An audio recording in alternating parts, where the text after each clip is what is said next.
Alright, what's going on, everybody? Welcome to the stream. We've got Vikings and Lions today on Sunday Night Football. The final game of the 2024 regular season. Game 272 of 272, and it should be a great game. Both teams are 14-2. The winner of this game will get the top seed in the NFC.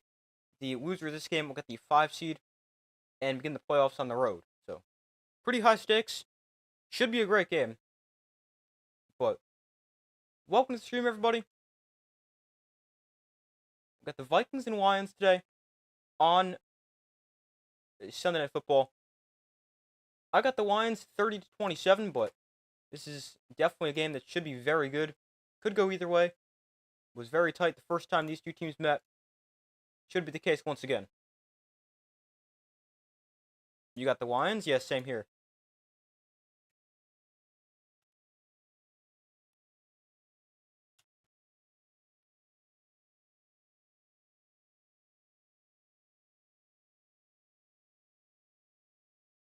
The Lions won the first matchup in a pretty tight game.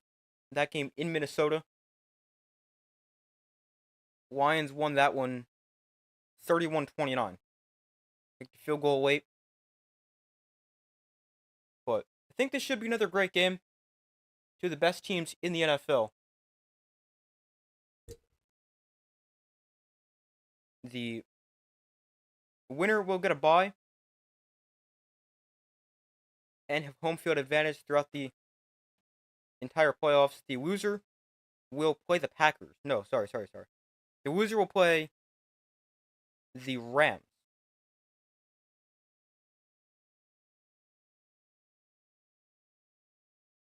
So the Rams will host the loser of this game. The winner will get a first round bye as well as home field advantage for the entire postseason.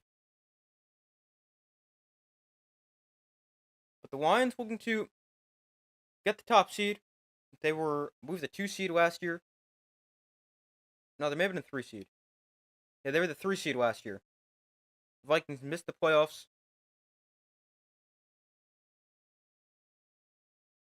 Both teams extremely good, two of the best teams in the NFL.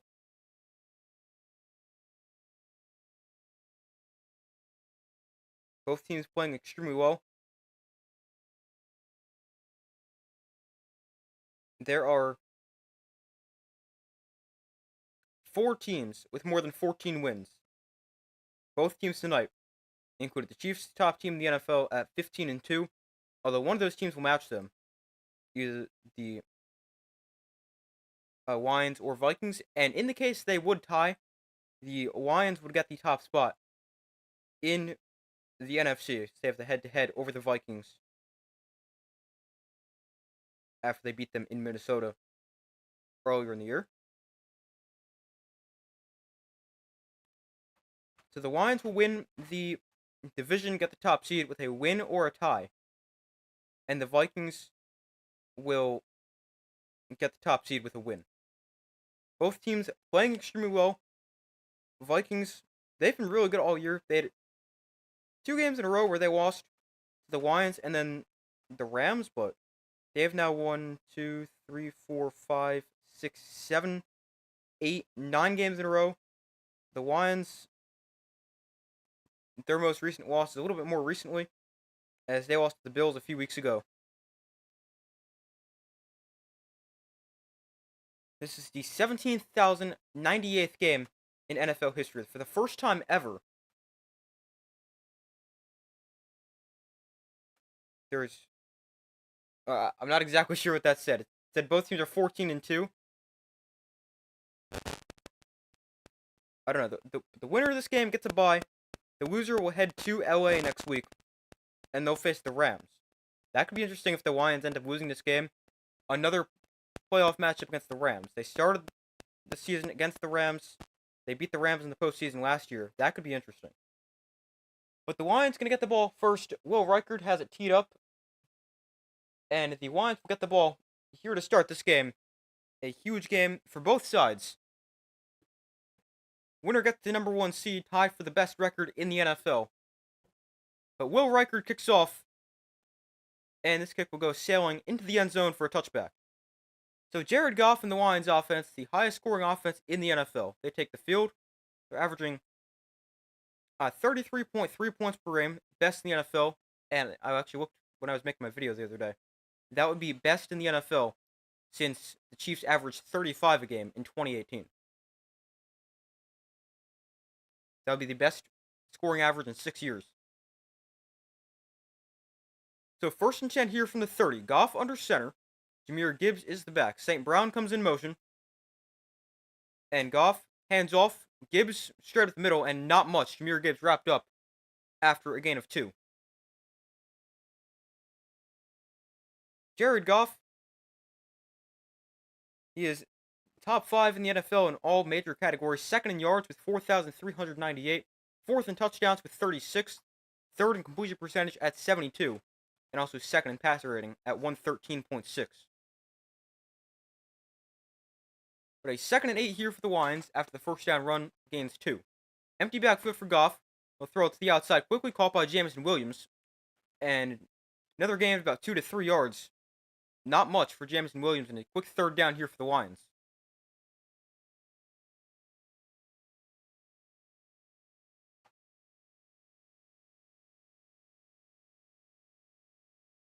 Third and 5.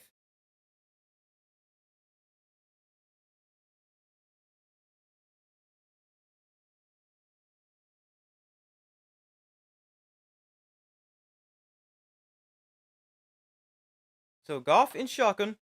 Now they motion Jahmyr Gibbs out of the backfield. Empty backfield for Goff. Play clock at 5. They'll get the snap off. Goff looks to throw. Goff backpedaling underneath. That is caught by Gibbs, and he is going to slip a tackle. Gibbs now turns upfield. He's got a 1st down, and he's out of bounds after a gain of 6. What a play for Jahmyr Gibbs there on 3rd down. Going far backwards after catching that pass.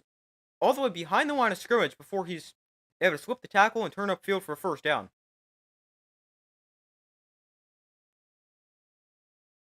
But a great play there for Gibbs after the catch. 1st down Lions. And they move the sticks here on their first 3rd down of the game. So it gives them a 1st and 10 from the 41. Goff under center. Gibbs the back. 13:05 to go in the 1st quarter. Goff hands off. Gibbs going to bounce outside to the right. And this time he's not going to be able to turn the corner as Gibbs is forced out of bounds for a loss of 3. So it brings up 2nd and 13 here for the Lions.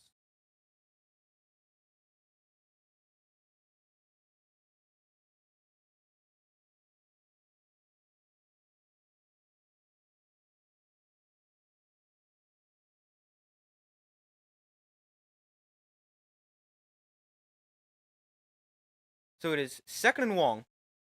Goff in shotgun. Gibbs went up to his right. From the 37. Goff with their handoff. Gibbs straight up the middle.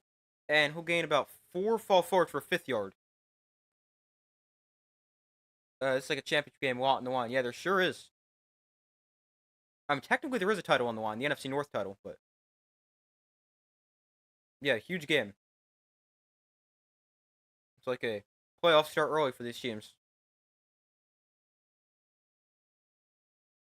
So 3rd and 8 here for the Lions. Just converted to 3rd and 5 a couple seconds ago. This is a 3rd down and 8 from the 43. Goff in shotgun with the back line to his right. Goff, they're going to hand this off. Gibbs is going to try to break a tackle. He's dragged down for a big loss. And it's 4th and long. A big tackle for loss there for Jonathan Grenard. And it's 4th and long. The Lions can force to punt it away. But a big stop. Whoever, I think it was the pulling right guard for the Lions, he completely whiffs on the block. And Gibbs tries to fight him off in the backfield, but unable to do so. So the Lions can be forced to punt it away here on 4th and long. Jack Fox, one of the better punters in the NFL, averaging 51 yards per punt, will kick it away to Brandon Powell, averaging 7.2 yards per return. The punt for Fox is going to be to about the 10-yard line, and that is where it's returned by Powell. We'll try to cut to the outside, but it's tripped up by the turf monster, and the Vikings will take over at their own 13-yard line. But Sam Darnold and the Vikings offense onto the field. 11 minutes left in the 1st quarter. Darnold coming off a Great game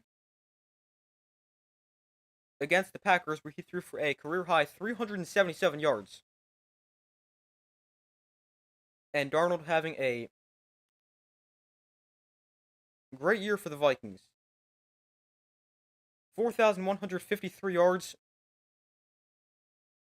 35 touchdowns, 12 picks.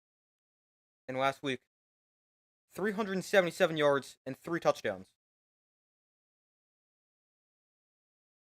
But Darnold playing extremely well. 12 touchdowns, 2 picks in his last 4 games. Also, during that same span, averaging over 300 yards. But Darnold having the best year of his career by far. Career highs in yards, touchdowns, almost a career low in interceptions, but when you factor in the games he's played, a career low in interceptions.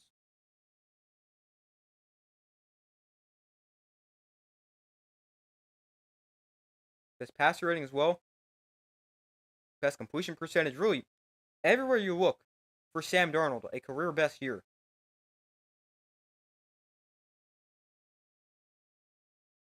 Obviously, it definitely helps that he's got a ton of support around him. Aaron Jones, 1,000-yard running back. Justin Jefferson, 1,400 receiving yards. Jordan Addison, 875 receiving yards. Kevin O'Connell, one of the better coaches in the NFL.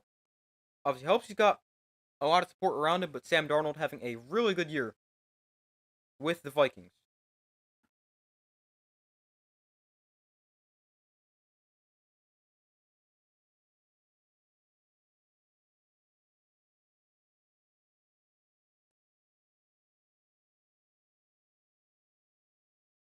Waiting for them to come back here.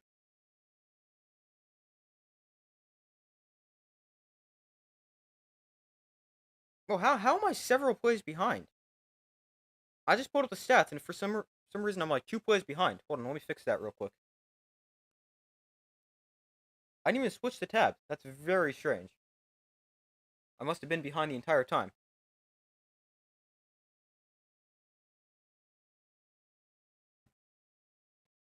But the Vikings with a first down. 10:15 to go in the first quarter. First down Vikings on their own 30. Scoreless game so far. CJ Ham, the fullback, motions into the backfield. Darnold under center. Darnold going to look to throw, and he'll set up a screen here for Jefferson to the outside. And Justin Jefferson will pick up about 5.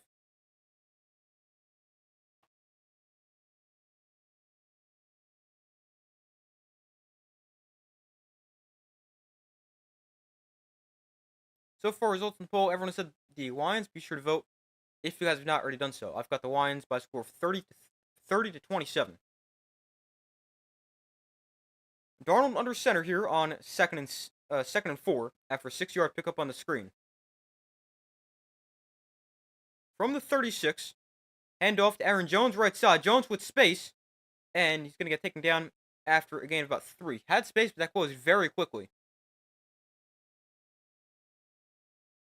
And it brings up third down here for the Vikings. Lions 1 for 2 on third downs in their opening drive. Alex Anzalone with the tackle there. He's back for the Lions this week after a broken forearm, I believe. 2nd and 2 here, throw to the outside. Caught by Jones, has a first down. Aaron Jones makes the catch out of the backfield. First down for the Vikings. 8:43 to go in the first quarter.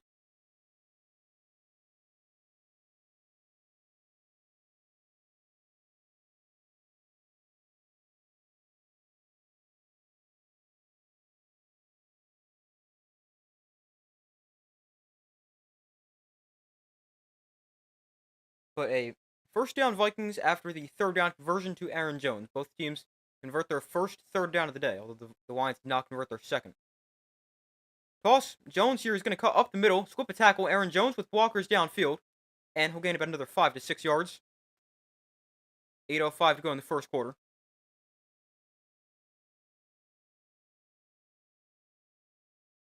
This is the Lions defense very banged up, although still pretty solid considering the amount of injuries they have had.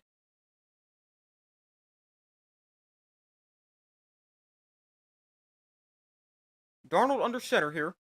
Aaron Jones is the back. On 2nd and 4 from the 48.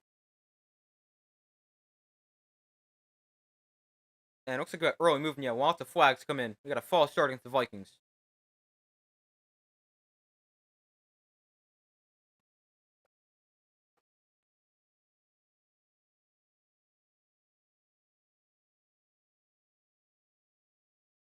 So that backs the Vikings up 5,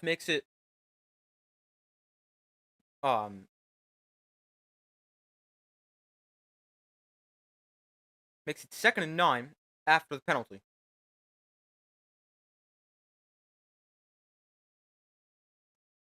7:30 to go in the first quarter, halfway through the opening quarter of play. Game still scoreless. Vikings with the ball on their first drive. Lions punted on their first drive.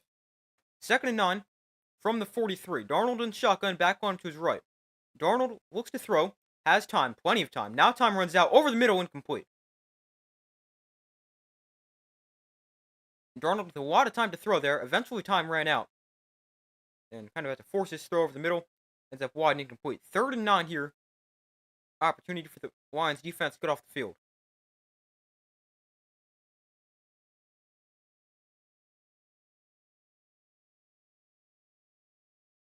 It was Jack Campbell who put the pressure on Sam Darnold.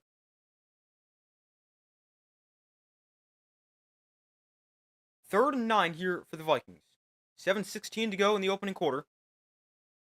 From their own 42. Darnold, empty backfield, play clock winding down. They just get the snap off. Darnold looks to throw, pressured. Darnold to the outside, off the hands of Hawkinson, and incomplete. Darnold, despite the pressure, is still able to deliver an accurate throw to the outside beyond the sticks, and Hawkinson can't hold on. It's 4th and 9, and the Lions defense forces a punt. But both teams get off to very similar starts in this game. They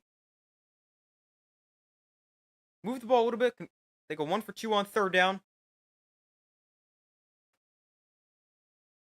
And now the Vikings going to be forced to punt as their drive stalls the 42.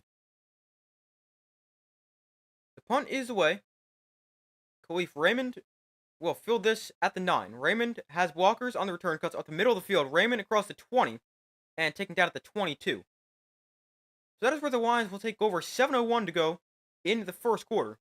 And Jared Goff and the Lions offense on to the field for their second possession. Third possession overall of the game.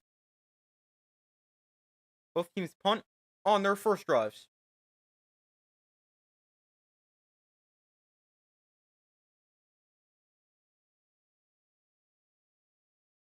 The Lions go 6 plays, 6 yards. The Vikings go 8 plays, 29 yards. The Lions, they did move the ball, but ended up going backwards for nearly their entire drive because of a huge loss on 3rd down.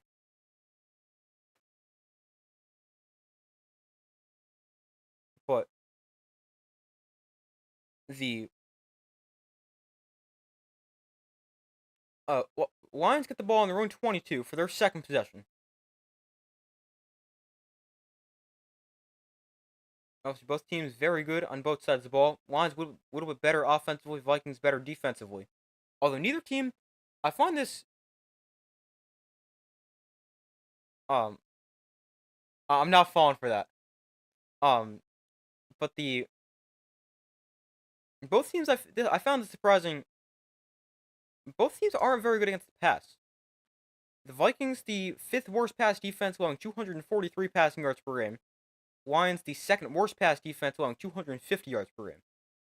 I mean, that's kind of understandable considering they're probably up in a lot of their games, or they are up in a lot of their games, which is going to force teams to have to throw the ball, but I thought the numbers would still be a little bit better, especially for the Vikings. I thought the Lions, yeah, they'll definitely give up their fair share of yards through the air.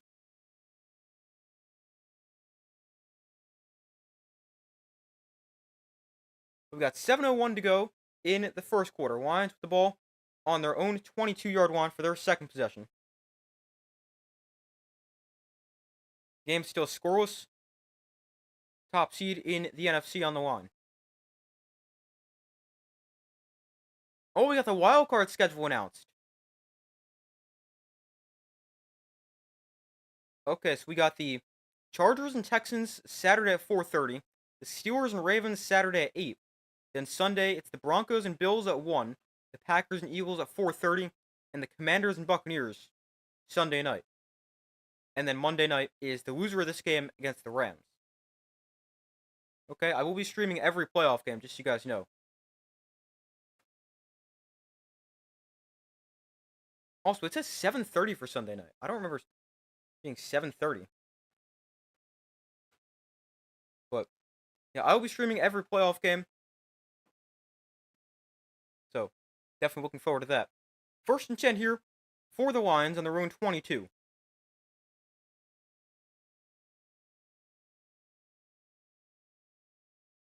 Goff under center. Gibbs is the back. They're going to toss this to Gibbs. He's going to cut up the middle, and Gibbs will spin his way for about 5 yards. Solid run there for Jahmyr Gibbs. Got off to a decent start. Had a nice play as a receiver, but hasn't really found a ton of space to run. Jahmyr Gibbs this year, 7th in the NFL in rushing yards with 1,274. Also, 13 touchdowns, averaging 5.5 yards per carry. And he's done that while splitting with David Montgomery for a majority of the season. To make that even more impressive. Obviously, Montgomery is hurt now, but still really impressive for Jahmyr Gibbs. 2nd and 6. Goff looks to throw. Goff has time. Goff over the middle, that is caught by Laporta for a first down, gain of 7 to the 34.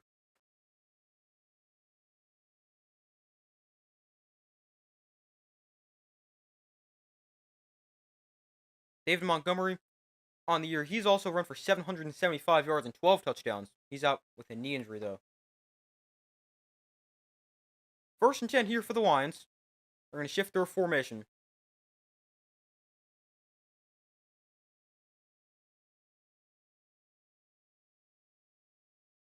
Tight formation here for the Lions. Goff under center. Will hand off Jahmyr Gibbs. Not much. You're taking down at the line of scrimmage. It'll bring up 2nd and 10 from the 33.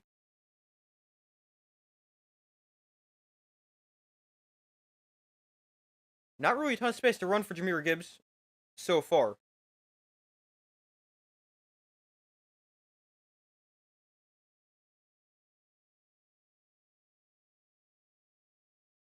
Gibbs with 1 yard on 5 carries. 2nd and 10 here. Lions play selection, 6 run plays, 3 pass plays so far. St. Brown in motion, Goff under center. Off play action, Goff looks to throw, sets his feet, throws one downfield. Wide open receiver. St. Brown inside Vikings territory. He's chopped down at the 45. And a big play there for the Lions through the air. Biggest play of the day for either side. And a first down, Lions inside Vikings territory near the 45-yard line.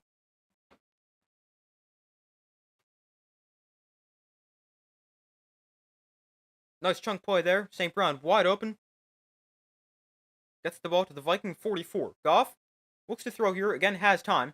Goff steps up in the pocket and now throws one short and incomplete. Craig Reynolds, running back out of the backfield, was the target, but Goff just nowhere to go with the ball. All kinds of time, just nowhere to go downfield. Brings up 2nd and 10 here with 4:26 to go in the first quarter.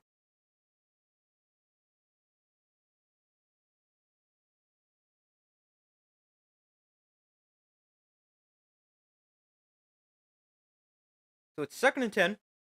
4:26 to go in the opening quarter. Game still scoreless.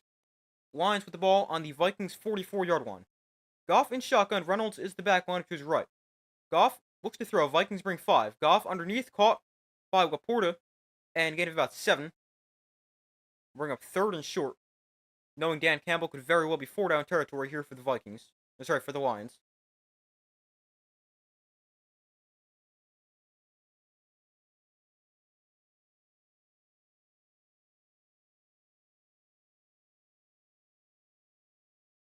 So it's 3rd and about 3 here for the Lions. Could very well be 4-down territory. They're going to mark this a 3rd and 2. Goff under center. Reynolds is the back. Jared Goff is 5 of 6 for 47 yards. Play clock winding down. It's at 3. Lions might have to burn a timeout here. Yeah, they're going to have to call a timeout. So it'll be a 3rd and 2. Wait, hold on. There's a flag? Yeah, the Lions, they did get the timeout in. So prior to the delay game, we got a timeout by the Lions with 3:38 to go in the first quarter. First timeout spent by either side here in this game. The Lions have a 3rd and 2 on the Vikings' 36-yard line. So we definitely could be 4-down territory. And I wonder if the Lions go for it the most amount of times in the NFL. Probably. Because Dan Campbell goes for it, every time he gets the chance. But let's see. Let me see if I can find that real quick.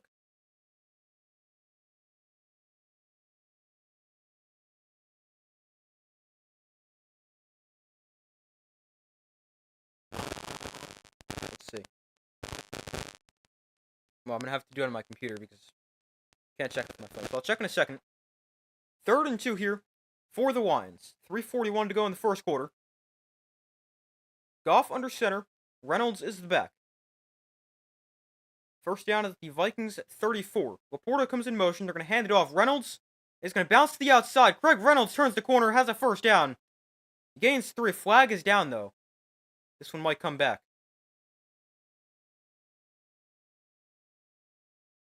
Yeah, it's going to be a hold against the Lions. It will come back. Against 71, that is Kevin Zeitler. I believe he's their right guard. So it'll come back here for the Lions.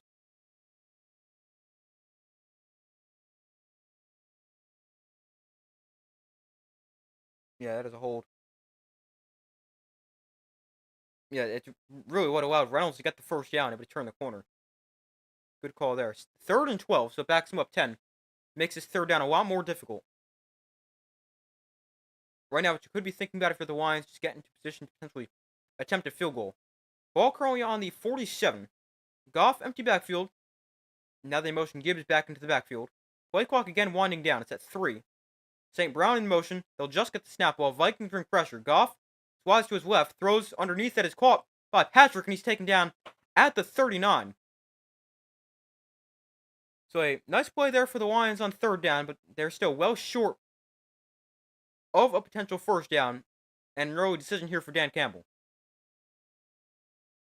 Dan Campbell looks like he's going to keep his offense out in the field. 4th and 5. The Lions, the 5th best 4th down offense in the NFL, converting 69% of the time. The Vikings, the best 4th down defense in the NFL, allowing conversion just 35% of the time. So 4th and 5 here from the 39. Play clock at 5. Goff and shotgun, Gibbs to his left. Vikings show blitz.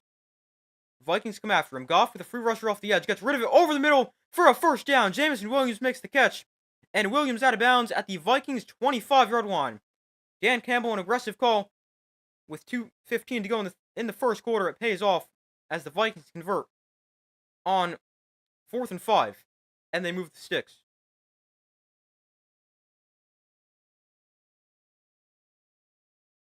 Goff, really nice play to stand in the pocket, take a hit with a free rusher off the edge, and still deliver an accurate throw to Jamison Williams. Goff is now 7 of 8 for 68 yards. So from the 25 after the catch and run, Jahmyr Gibbs gets the handoff up the middle. Lots of space for Gibbs. Jahmyr Gibbs into the secondary. Jahmyr Gibbs into the end zone for a Lions touchdown. The Lions on the board first. It's a 25-yard touchdown for Jahmyr Gibbs. And the Lions are on the board. They take the lead, cap off an 8-play, 78-yard drive with a 25-yard touchdown for Jahmyr Gibbs. Really nice play here. Lots of space for Gibbs.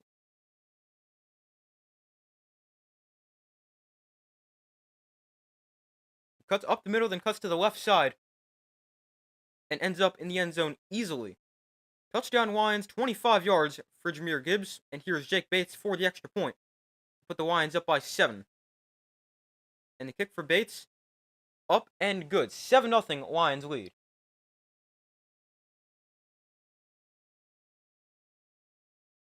But Jahmyr Gibbs with his, I believe, 13th rushing touchdown of the year. Now got 7 carries for 26 yards and a touchdown. It's actually his 14th touchdown of the year. His 14th touchdown. And he's now going to be just shy of 1,300 yards. We'll probably hit that milestone during today's game. A touchdown leader in the NFL. is Derrick Henry with 16, closely followed by James Cook at 15. Jalen Hurts, Josh Jacobs, and Kyron Williams all have 14, and now Jahmyr Gibbs as well. And then Saquon Barkley at 13. Then Josh Allen, David Montgomery, and Bijan Robinson all at 12. Actually, some of this hasn't updated yet. Well, Hurts will stay at 14, but that isn't technically correct because it says James Cook. I do recall he scored today for the Bills, so that'll be. Forget that.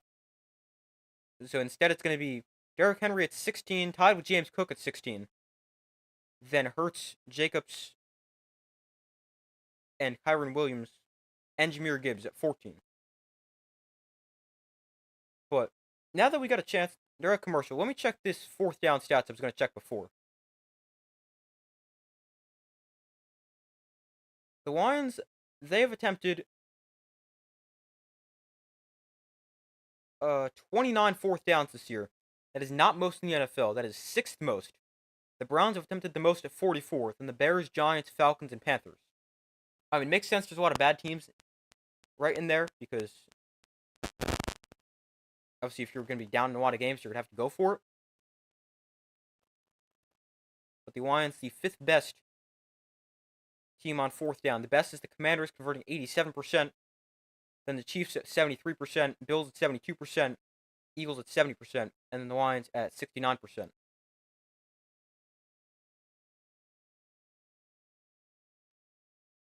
But the Lions, their fourth down conversion on that drive, they're now 1 for 1 today. And it works out. As the drive ends in the end zone, a 7-point Lions lead. 1:43 to go in the first quarter.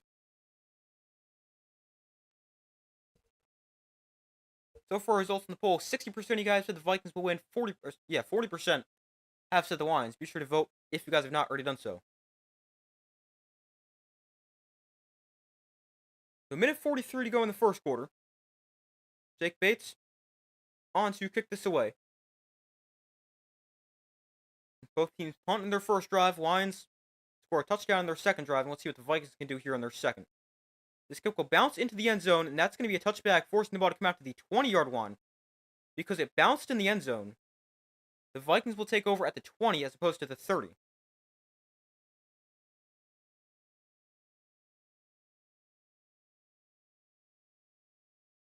The Lions, 16 players on IR, fifth most in the NFL. 12 of them are on defense.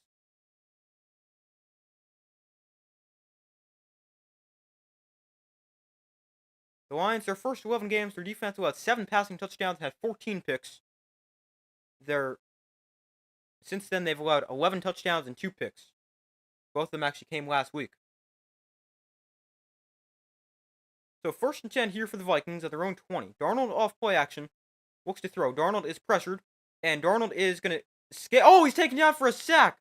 Back at the 3-yard line, I thought Darnold was for sure going to be able to get a throw off. But Darnold taken down for a sack back at the 3. It's a 17-yard loss on first down. And it's 2nd and 27. It's Zadarius Smith, the former Viking, with the sack there, back at the 3-yard line. So a huge loss there for the Vikings on first down. It is 2nd and 27. Big sack there. Darnold in shotgun with the back line to his right. Darnold pressured, sets up the screen here for Aaron Jones. Gets Walker's on the outside. Jones to the outside. And gets to the 13. Gain of about 10. Makes it 3rd and 17. Who do I think wins? I've got the Lions 30 to 27. How about you?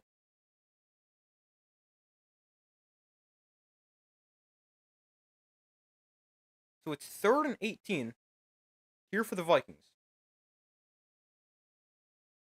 Not an easy third down. 25 seconds left in the first quarter. Lions up by 7. Empty backfield for Darnold. Aaron Jones motions into the backfield. Play clock winding down. They just got the snap off. Darnold to throw. Throwing over the middle. That is, just overthrew Hawkinson. But he was open for a first down, but a little bit too high. and the Vikings can be forced to punt and they'll go 3 and out. No idea, to be honest. Too hard a game to call. It is very tough for me to predict. I mean, very tough for anyone to predict. But yeah, I had a very hard time picking a winner of this game.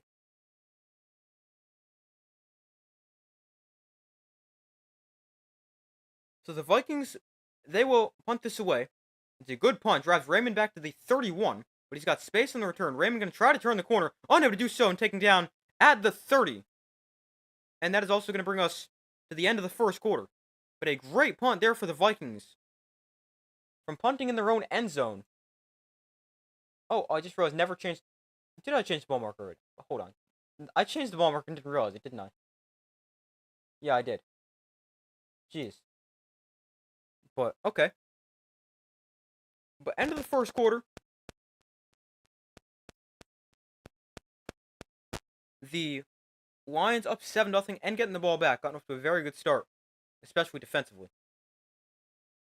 Lions defensive end Zadarius Smith needs 2 sacks tonight against the Vikings to collect a $250,000 incentive. Just got his first towards that.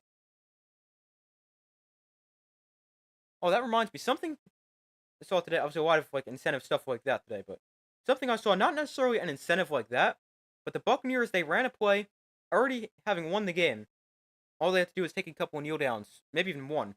But they made sure they got Mike Evans to 1,000 yards. I'm really glad they did that. Really like Mike Evans. I mean, not even Buccaneers fan, but I just feel like he's such a likable player. And he's now got 1,000 yards in every season.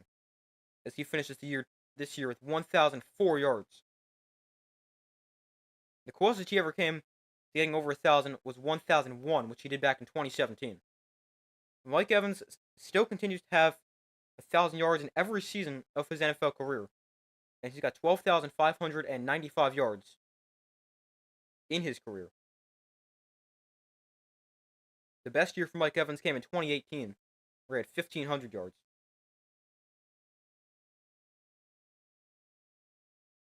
But yeah, I was glad to see the Buccaneers did that to get Evans to 1,000 yards.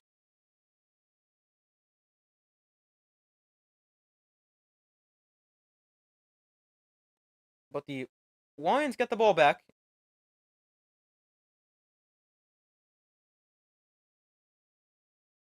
Obviously, the winner of this game gets a first round bye. Loser heads to LA to play the Rams. Oh, wait, I just realized that could be really interesting. If the Vikings were to potentially play the Rams, they've already played the Rams in LA and lost. That is really interesting. The Vikings, they've already lost to the Rams in LA. So they have a chance to, I guess, avenge that loss there. Have a chance to avenge their other loss against the Lions today. But the Lions, they take over at their own 30-yard line, up 7-0 here as we start the second quarter. Actually going to spot it at 31. Goff in shotgun, Gibbs the back line to his right.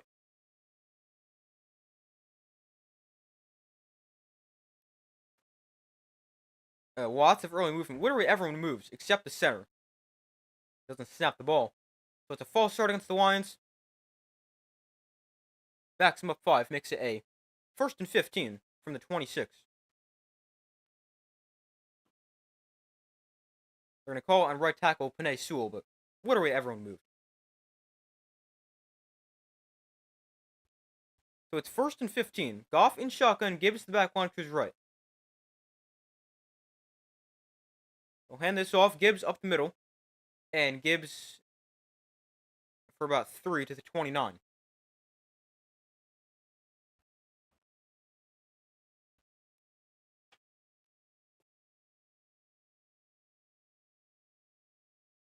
So it's 2nd and 12.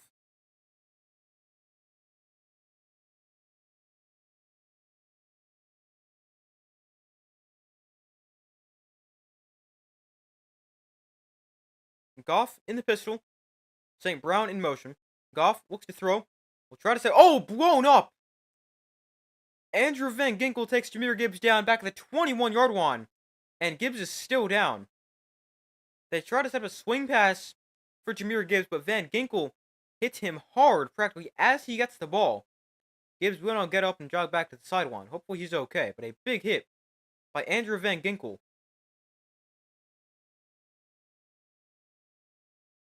Gibbs was able to hold on to the ball through the big hit. So it's 3rd and 20. Would have been better if he dropped that one. Goff looks to throw. Goff, he wanted to go deep. Now Goff is pressured and taken down for a sack. Back at the 9-yard line. It's Grenard with his second. The second time he's taken somebody down for a loss today. Had a tackle for loss and Jahmyr Gibbs before. A sack here on Jared Goff. And the Lions go in very backwards on this drive. And on 4th and a mile, they're going to force punt it away.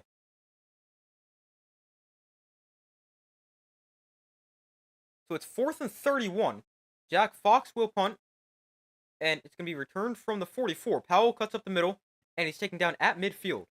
So excellent starting field position here for the Vikings. Not the greatest punt for Fox.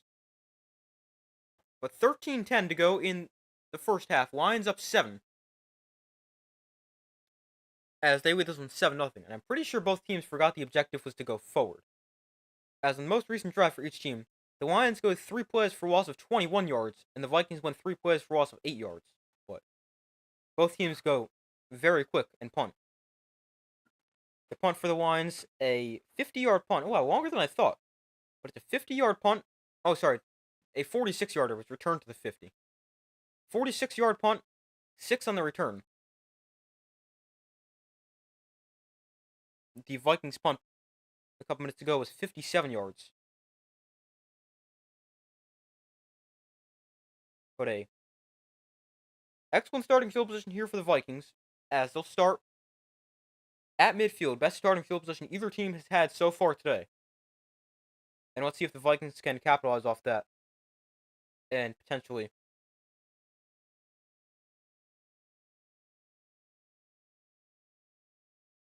get their first points.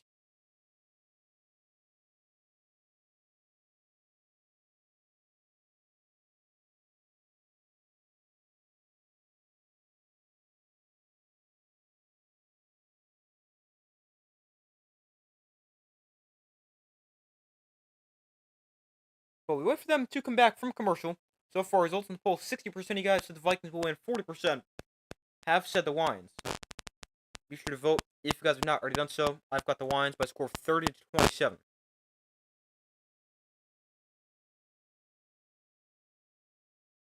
But we know the playoff bracket and schedule so far. The only thing we don't know who's the top seed in the NFC. But in the AFC, we know it all. The Broncos got that last spot by beating the Chiefs 38-0. Obviously, the Chiefs resting starters. But the Chiefs are the 1 seed, Bills 2 seed, Ravens 3 seed, Texans 4 seed. And the Chargers are the 5 seed, the Steelers at the 6 seed, and the Broncos the 7 seed. The Bengals the first team out at 9-8. They got 2 of the 3 things they needed to go their way. Obviously, they needed to win. And then they needed the Dolphins to lose. That did happen. Aaron Rodgers actually threw 4 touchdowns as the Jets beat the Dolphins 32-20. And something to watch. Definitely going to be interesting to see if this was Aaron Rodgers' final game. If it was a pretty good final game, 274 yards and 4 touchdowns. But 1st and 10 from midfield here. They'll hand off to Cam Akers, who's going to run into a wall after a gain of a yard. If he got that much. Sam Darnold, his 14 wins this year, the most in NFL history in his first season with the team. That's pretty impressive. I mean, also impressive to go 14-2. Maybe even better. Darnold all kinds of time. Underneath that is caught by the tight end Josh Oliver. Has space after the catch, and Oliver is taken down at the 36. A nice catch and run for the Vikings' second string tight end. Flag comes in as well.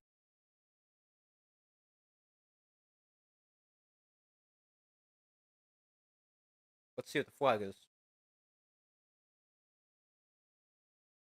going to be an illegal contact. The ref just faced the complete opposite way of he was supposed to when he announced that penalty. We were looking at his back when he called the penalty. But it's illegal contact. The penalty is declined. The Vikings will take the results of the play. First down, Vikings at the Lions 35. Actually, make it the 36, where it's officially spotted. Darnold in shotgun. Akers motions to his right. Lions bring a blitz. Throw to the outside. Caught by Addison. Taken down at the line of scrimmage. Nice tackle right there. And it's 2nd and 10.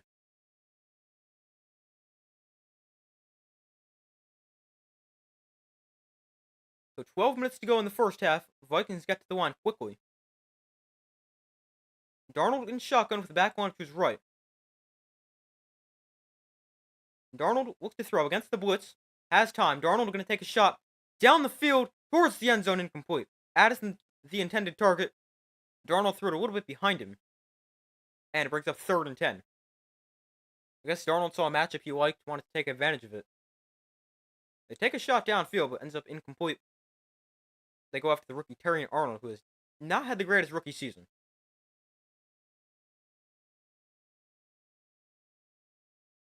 Obviously, still very early in his career. The rookie from Alabama. 3rd and 10 here for the Vikings. At the 36, so kind of in field goal range, although Will Record came up short from, I believe, a 54 or 56-yarder last week.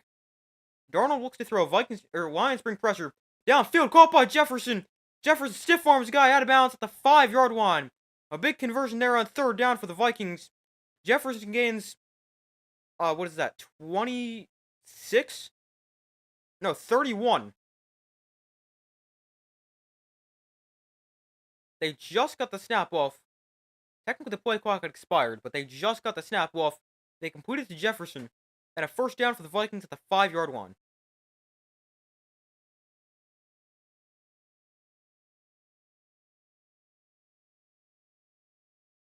Nice job by Darnold, given just enough time against the blitz. 1st and goal here from the 5. Handoff goes to Cam Akers, and Akers will power his way ahead down to about the 3 before he's wrapped up.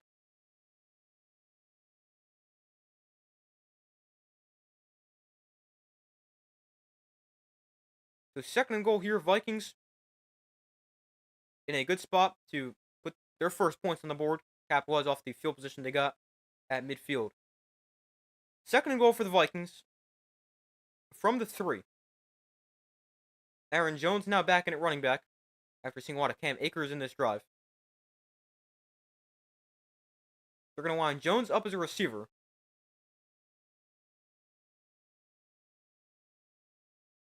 And now we got... do they reset the play clock or something like that? I'm not exactly sure what's going on here. But they have to call another play.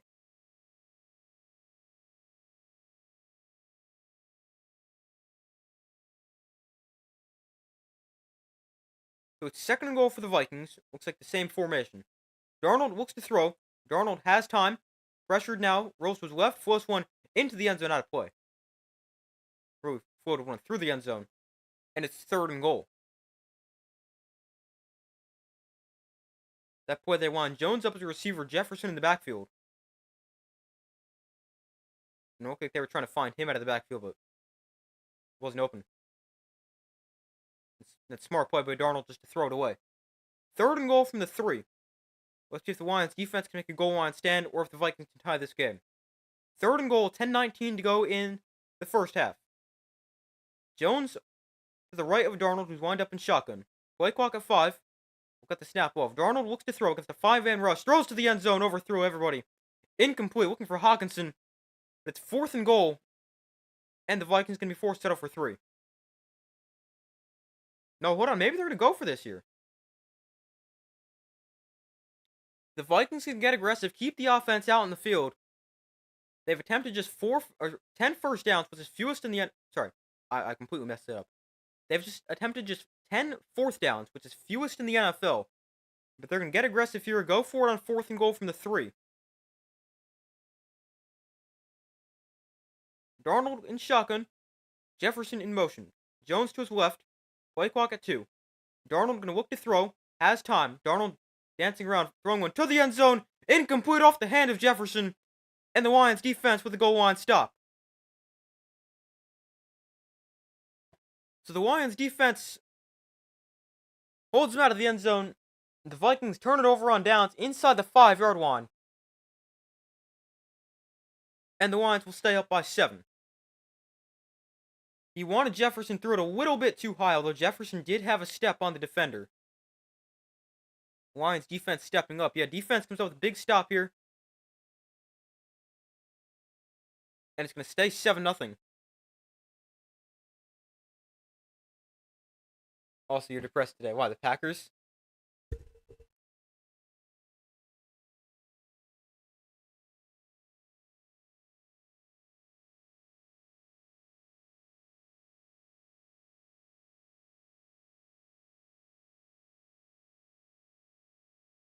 Yeah.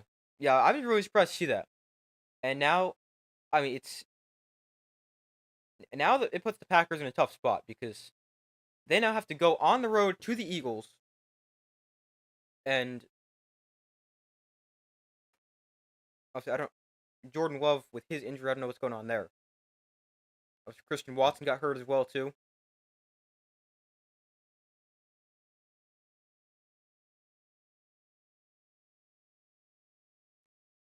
But yeah, it's tough for the Packers.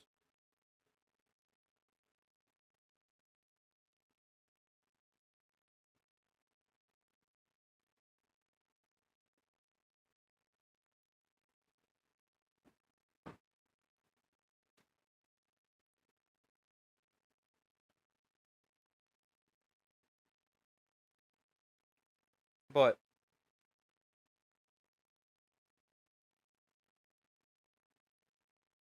yeah, it puts the Packers in a very tough spot now having to go to the Eagles. I don't know what the Jordan Love injury is. But yeah, puts them in a tough spot. Then I'll go into the playoffs on back-to-back losses. It is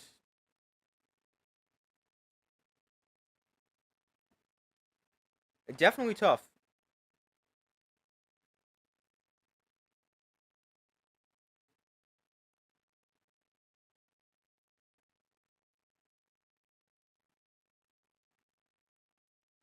But the Lions, they take over, although backed up deep inside their own territory on their own 3-yard line.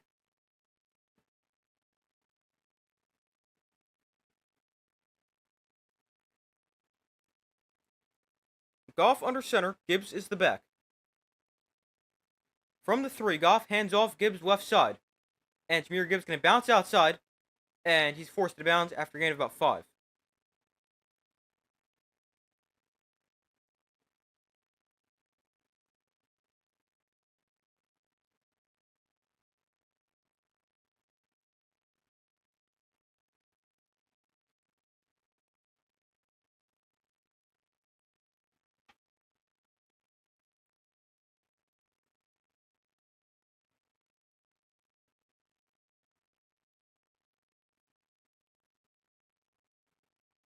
Goff, off play action, looks to throw. From his own end zone is pressured. Goff has to get rid of it. It's knocked down in the end zone. But this is going to be a pass, incomplete. He had a receiver in the area.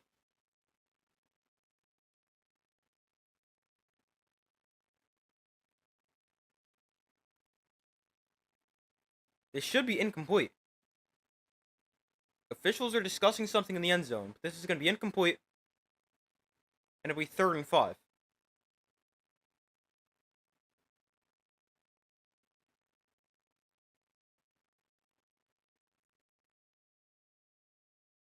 Yeah, the pass is incomplete.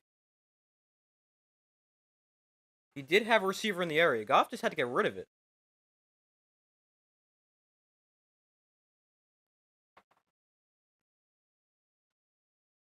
Oh, there was actually 2 receivers in the area. Gibbs was right there, although he was technically blocking. But Brock Wright was also right there. But 3rd and 5, Goff looks to throw, throwing outside. Caught by Laporta, very close to a first down.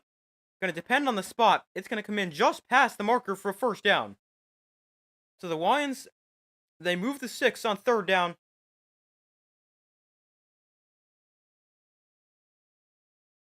They convert on 3rd and 5. This time Goff makes sure it doesn't make it as stressful on himself as well as the Lions. And he gets rid of it before pressure gets there. 1st and 10. From the 14. Laporta in motion. Goff under center. Will hand off Jahmyr Gibbs up the middle for about a yard. Not a ton of space for Jahmyr Gibbs to run.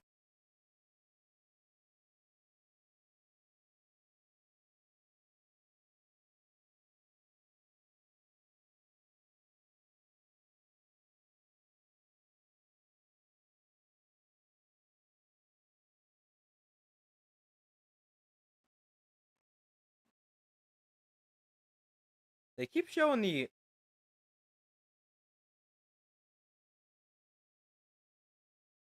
in the end zone. But yeah, they definitely got the call right. Handoff goes to Craig Reynolds here for a gain of about 8. Reynolds seeing an increased role with David Montgomery being injured. 3rd and 1.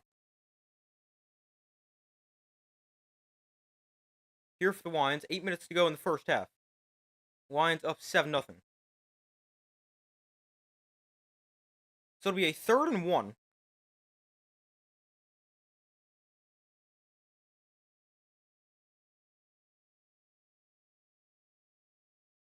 From the 23. Goff under center. Reynolds is the back. And we'll hand off. Reynolds up the middle, and he's going to have enough for a first down. Craig Reynolds picks up 3. And the Lions move to 6 on 3rd down. Now 2 for 2 on 3rd down this drive.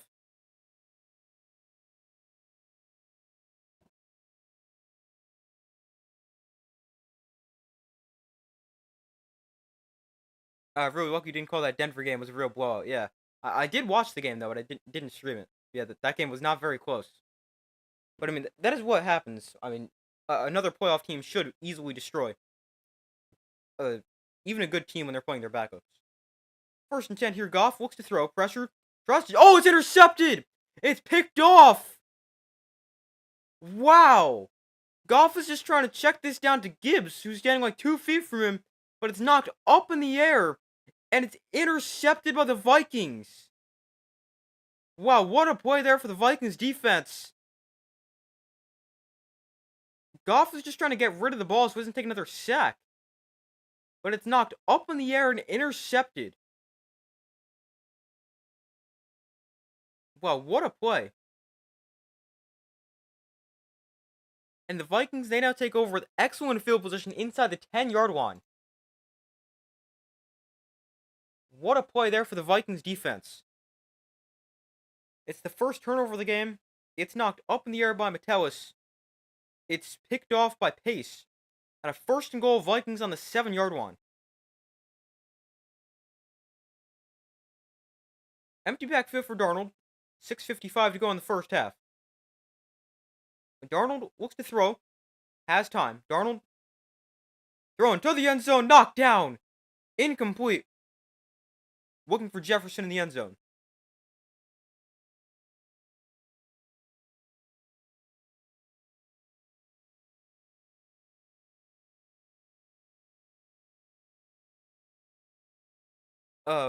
Oh yeah, going back to your comment about the Broncos game, yeah, I really for the regular season only do primetime games, like meaning Sunday and Monday night, as well as the first game of the year. But for the playoffs, I will be streaming every game, not just the night games. 2nd and goal from the 7, after the first down incompletion. Play clock at 1. They will just get the snap off. Darnold off play action looks to throw. Darnold throws to the end zone. Incomplete. Jefferson caught it, but out of the back of the end zone. And it's 3rd and goal. Jefferson did bobble this a little bit. If he caught it cleanly the first time, he may have been able to get the feet in.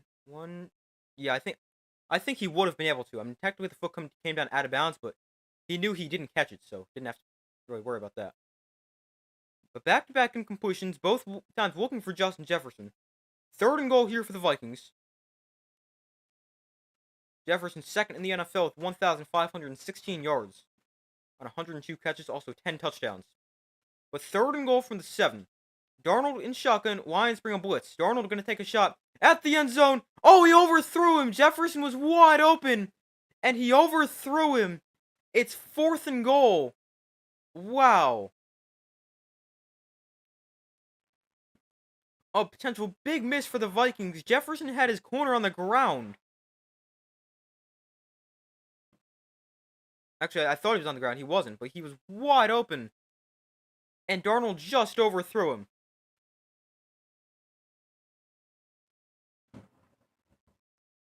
But back-to-back goal line stands for this Lions defense. And this time the Vikings are going to take the points. Reichard comes on for a 25-yard field goal. And his kick is up and good. So the Vikings, they're on the board. It is 7-3. But back-to-back really good possessions for the Lions defense. Obviously, they're greatly helped out here by Sam Darnold just completely missing a wide-open Jefferson in the back of the end zone. But a 2 back-to-back really nice goal line stands as the Vikings turn it over on downs from the 3 and then force to settle for 3 from the 7.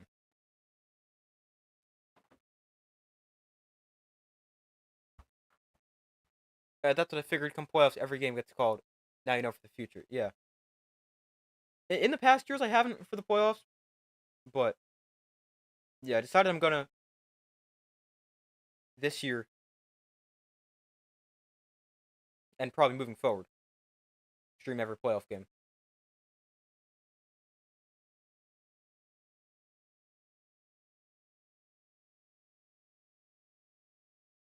I just saw this. The Colts have announced that both general manager Chris Ballard and head coach Shane Steichen will both be back in 2025, not making any changes there.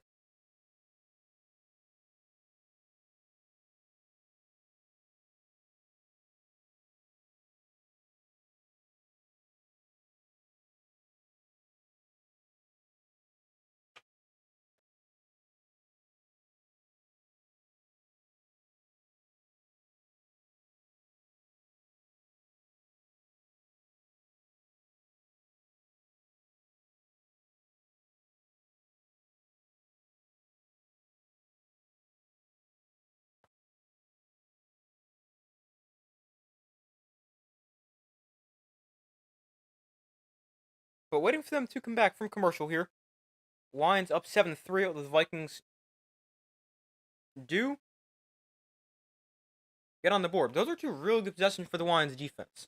Because you take into account where the Vikings started. They started at midfield and on the Vikings 7-yard line. Or sorry, the Lions 7-yard line. So I mean, to get just 3 points out of both those combined, that is really good for this Lions defense. Now 7-3. Sam Darnold has completed just 7 of his 17 passes for 71 yards. Goff is 9 of 12 for 66 yards and a pick. Lions outgaining the Vikings 101-73. Also have had the ball for a little bit longer. 14-23 compared to 9-02.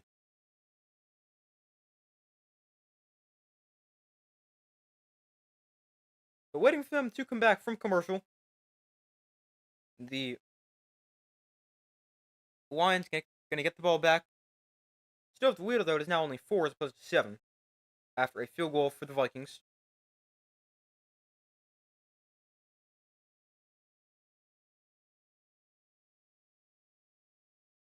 So far, results from the poll, 60% of you guys said the Vikings will win, 40% have said the Lions. Be sure to vote if you guys have not already done so.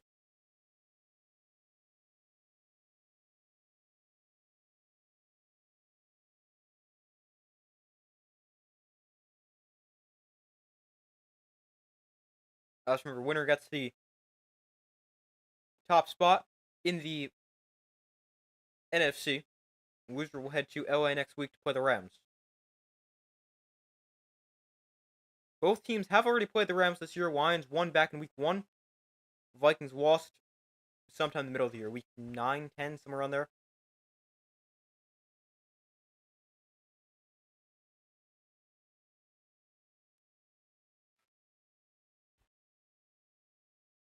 But they're now back from commercial. 6:35 to go in the first half. Lions up 7-3.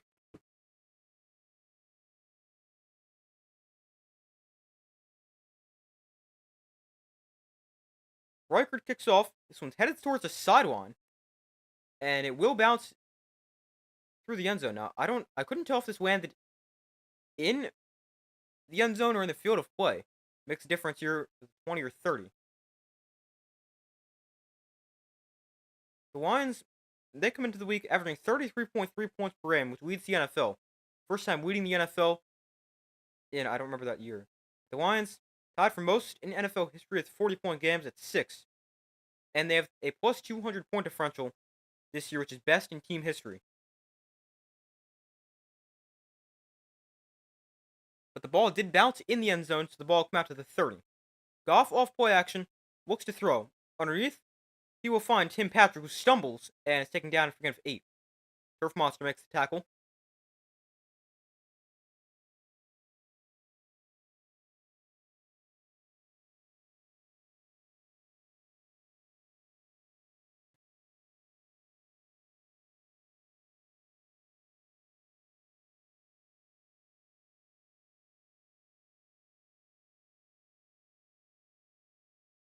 So 2nd and 2, 6 minutes to go in the first half. Goff under center, off play action. Goff is pressured, throws underneath, caught by St. Brown. And Amon-Ra St. Brown trying to get to the outside. Get to the 49 before he's taken down. First down Lions.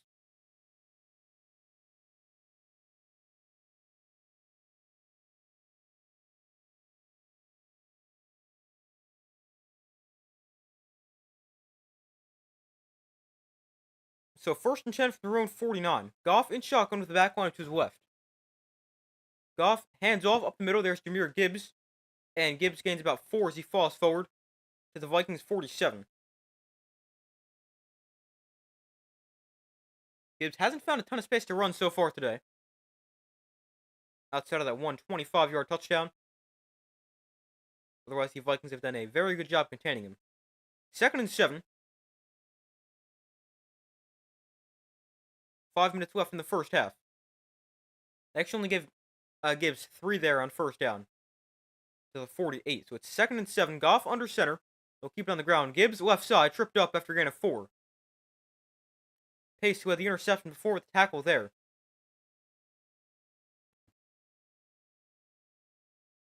Brings up 3rd and 3. And it's a good thing Pace did make that tackle, because if he didn't, Gibbs had a big game.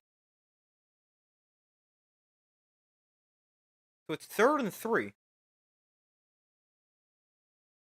Ivan Pace Jr. number 0 for the Vikings defense. 62 tackles, 6 tackles for loss, 3 sacks, and a fumble recovered. 3rd and 3. Goff, another handoff. Reynolds up the middle, and Craig Reynolds is very close to a first down. Let's see. Spots can come in. Looks like a little bit short. Fully expect Dan Campbell to go for this. Yeah, it's going to be 4th down and about half a yard. 4 minutes left in the first half. Lions going to go. 4th and inches, 3:50 to go in the first half.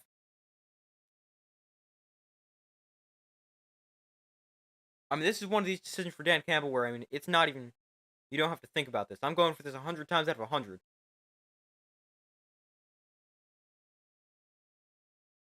They brought in Dan Skipper, although we got a timeout called here.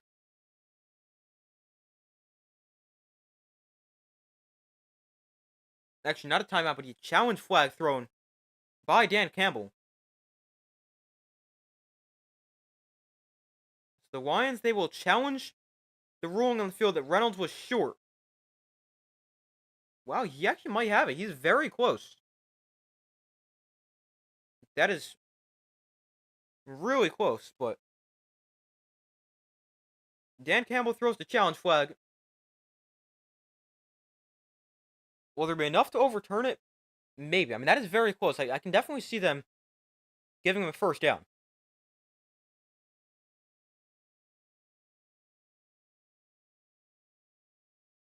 But the Lions throw the challenge flag. He was originally ruled a little bit short.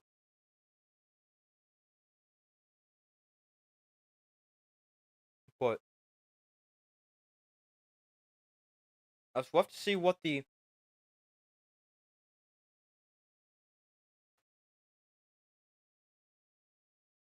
end up ruling. I think he could have the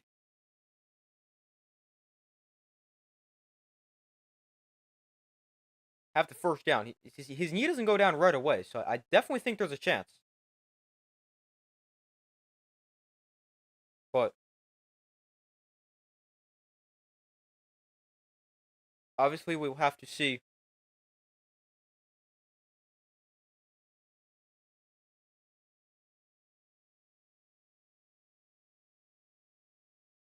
how the how it gets ruled. I think he's gonna have enough, but we'll have to see.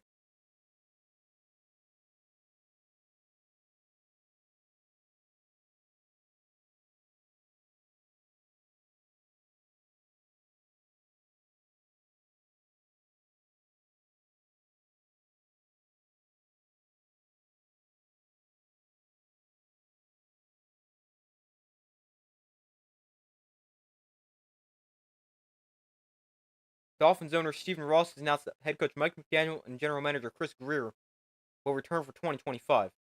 I don't really think that's too unexpected. I mean, Dolphins they go 8-9. Actually, the first time in Tyreek Hill's career that he did not make the playoffs.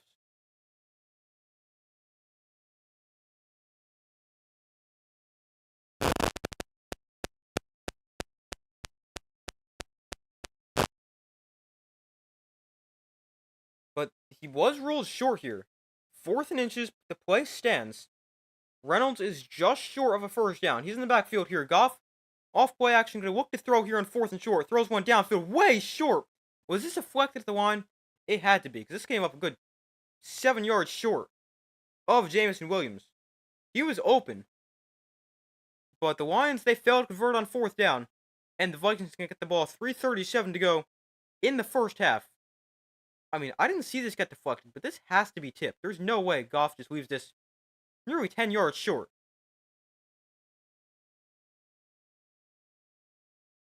Oh, yeah, got tipped at the line. Okay. But Jameson Williams was the intended target. He was open, but the Vikings defense tips it at the line.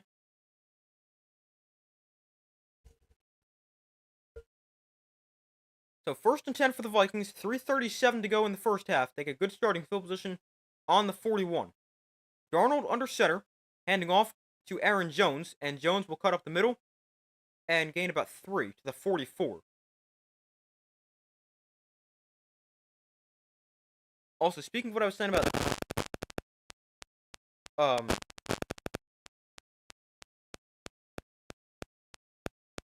Tyreek Hill, he posted this about a half hour ago. Love Finn Nation, blessing y'all, open doors for the Hill family forever. Nothing but respect and love. Could be a time over for his time in Miami. 2nd and 8, Darnold is pressured, spins away from it on the run. Darnold is going to get knocked out of bounds after gaining about 3. Did a great job to avoid a sack, but ends up gaining about 3. So a ruinous play there for Darnold. Nowhere to go downfield. Should have gotten taken down for a loss, but instead it's 3rd and about 4 here. Let's see, what do they officially spot this as? 3rd and 6. Must have stepped out a little sooner than I thought. But 3rd down and 6 here for the Vikings. They're 2 of 6 on 3rd down today, averaging 8.2 yards to go.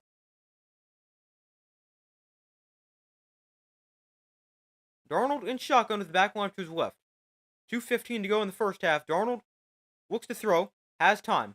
Darnold underneath, caught. First down. Jalen Naylor makes the catch to the 36-yard line. He goes, and a first down for the Lions. Or sorry, for the Vikings. For the Lions, 36, and that's going to bring us to 2-minute warning. So 2 minutes left in the first half. Vikings with the ball. It's going to be on the Lions 36, is I think where it's going to be spotted. And they're looking to potentially either cut this to a 1-point game or take the lead before halftime. Vikings have 3 timeouts left, and 2 minutes to work with here in the second quarter. The Lions with 1 timeout left. The Vikings also get the ball to begin the second half.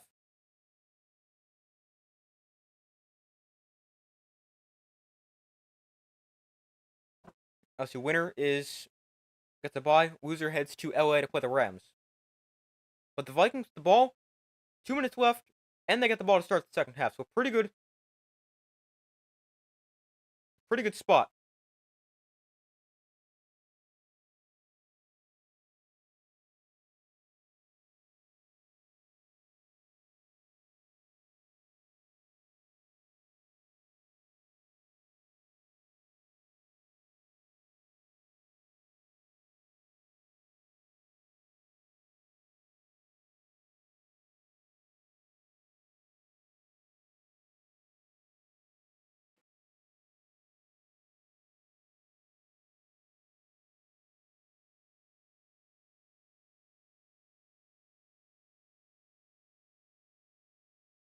But wait for them to come back from commercial at the 2 minute warning.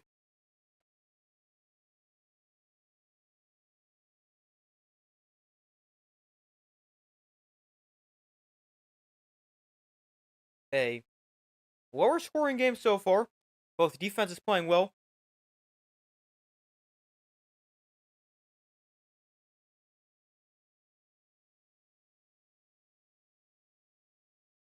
Although, I mean, probably you'd expect the offense to probably pick up at some point.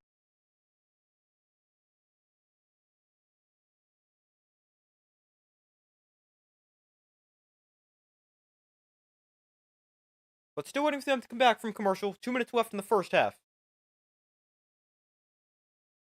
Oh, sorry, this cut behind for a second. Mistake play to Aaron Jones. Those are flag down. Well, how did I miss so much? Sorry, I missed like about 50 seconds. Sometimes it'll do that. I ended up like 2 plays behind before, so sorry about that. Let's see what we missed. We had defensive holding on this play. But after the 2 minute warning, we had a 5-yard run by Aaron Jones to the right side. And then another time to the right side for a gain of 8. The defensive hold there. So it'll be 1st and 10 Vikings on the Lions 18, I think.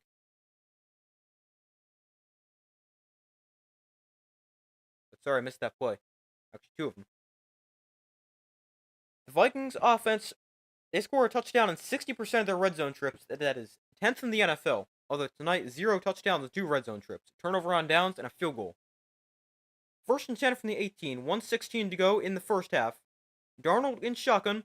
Hands off. Aaron Jones up the middle. And he's not going to get much. Maybe got a yard. 1:05 to go in the first half. Clock is running.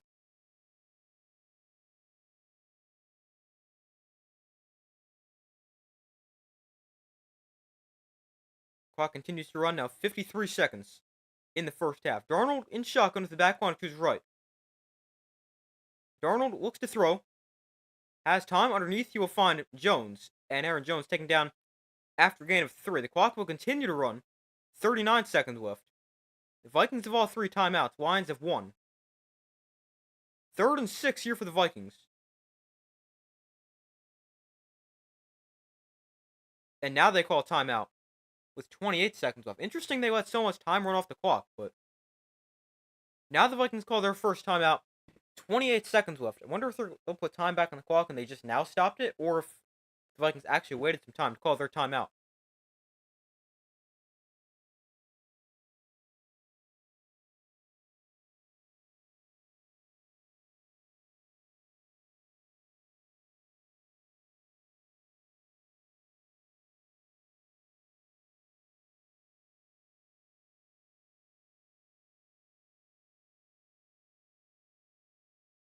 But it's 3rd and 6 here for the Vikings. 28 seconds left in the first half.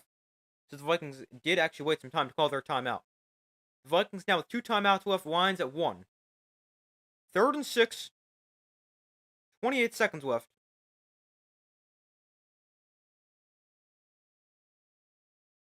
From the 14, Darnold looks to throw.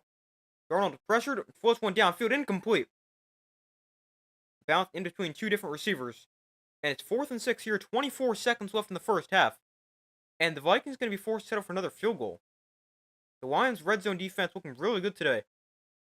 Holding the Vikings to just probably going to be 6 points.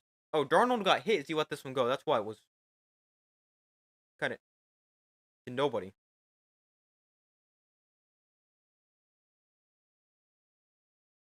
But this is a 31-yard field goal for Will Reichard on the left hash to cut it to a 1-point game. And the kick for Reichard is right down the middle.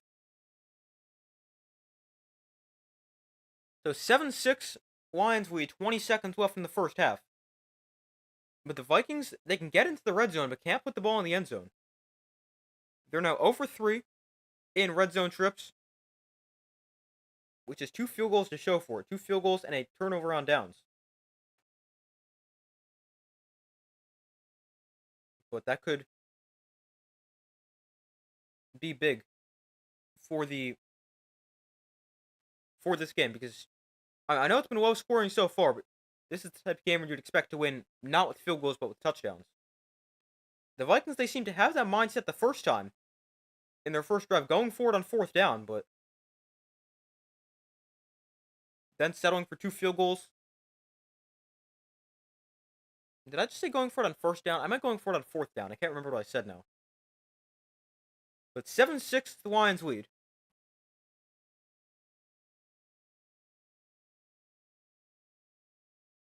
Both teams have run exactly 31 plays. The Lions with 129 yards, the Vikings at 113. The Lions have also had the ball for an extra 5 minutes, as opposed to the Vikings.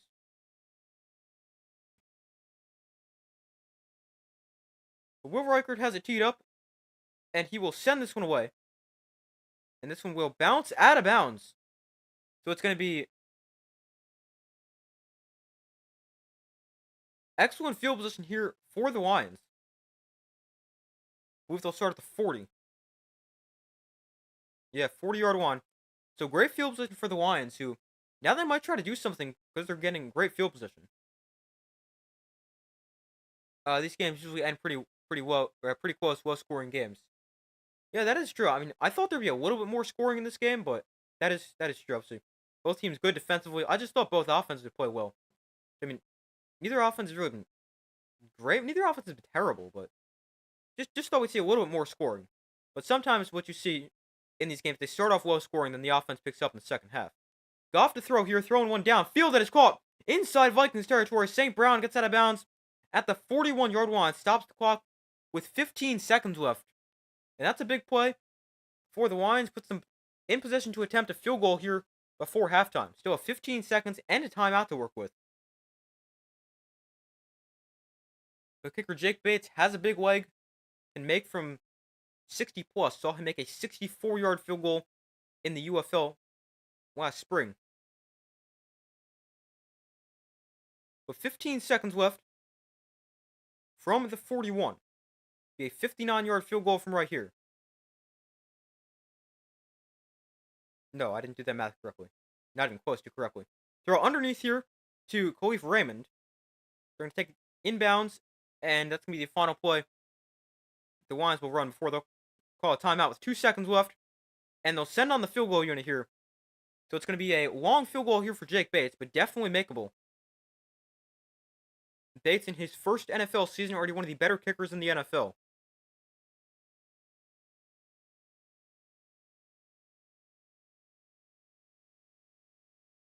So 2 seconds left in the first half. Bates is 25 of 28 for field goals this year. That is 89%. A season long of 58. Made from 64 in this building back in, I believe it was March. May have been early April. So 1st and 10, but that doesn't really matter. 2 seconds left. This is only a 48-yarder. Not quite as long as I thought. But a 48-yard field goal here for Jake Bates.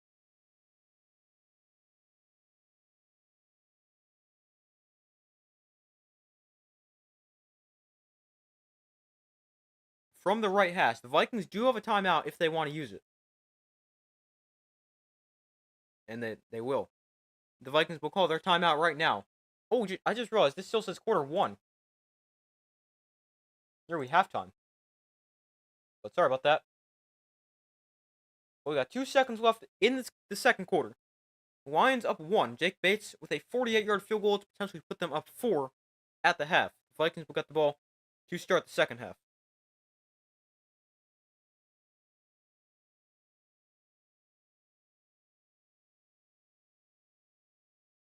So Bates, 48 yards away on the right hash. And the kick for Bates is on the way, and it is good. 48 yards away, Jake Bates extends the Lions' lead. It's 10-6 as they lead this one at the half. The Vikings get the ball to start the second half, but they need their offense to be better. Their defense has them in this game, holding a very high-scoring Lions team to 10 points in the first half. That's pretty good. Although I do think the Lions also had a lower-scoring first half last week. I think they scored just like 7. But the Vikings defense kept them in this game. The offense with just 2 field goals, not playing too well.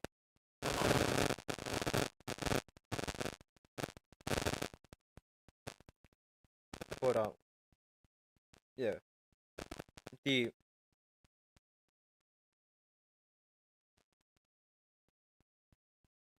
The Lions last week, they scored 13 in the first half. Okay. They were down 21-13.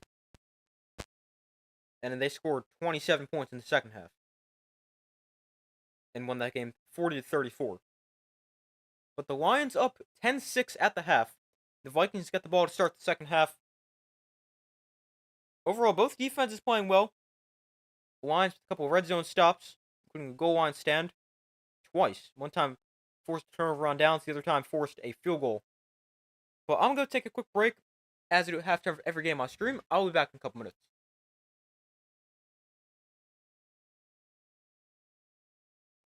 Did not mean to spill water on myself.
Alright, I'm back. Thank you guys for staying with me as a quick break. But the Lions up 10-6 at the half. The Vikings will get the ball to start the second half. Obviously, winner wins the NFC North and gets the top seed in the NFC. The loser will be the number 5 seed and play the Rams. Again, the wildcard schedule next week in case you guys missed it before. On Saturday, the Texans host the Chargers at 4:30. Then at 8, the Steelers visit the Ravens. Then on Sunday, the Broncos face the Bills at 1. The Eagles and Packers at 4:30. And at 7:30, it is the Buccaneers and Commanders. And then the Monday game is the winner of this game against the Rams. Obviously, I will be streaming every single playoff game, so be sure to subscribe, turn notifications if you guys have not already done so. We'll be posting, I'll be posting a lot of videos all throughout the playoffs. Got a lot of videos to do this week, a lot of content on the way, as well as I'll be streaming every single playoff game.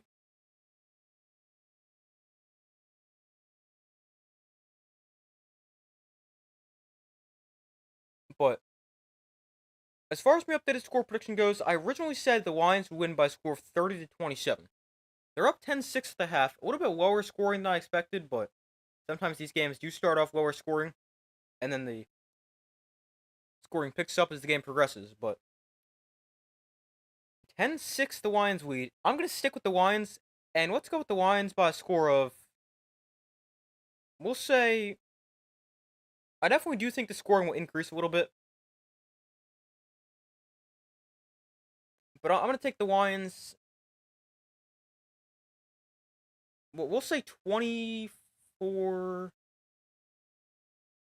We'll say 27. We'll say 27-20. Lions win.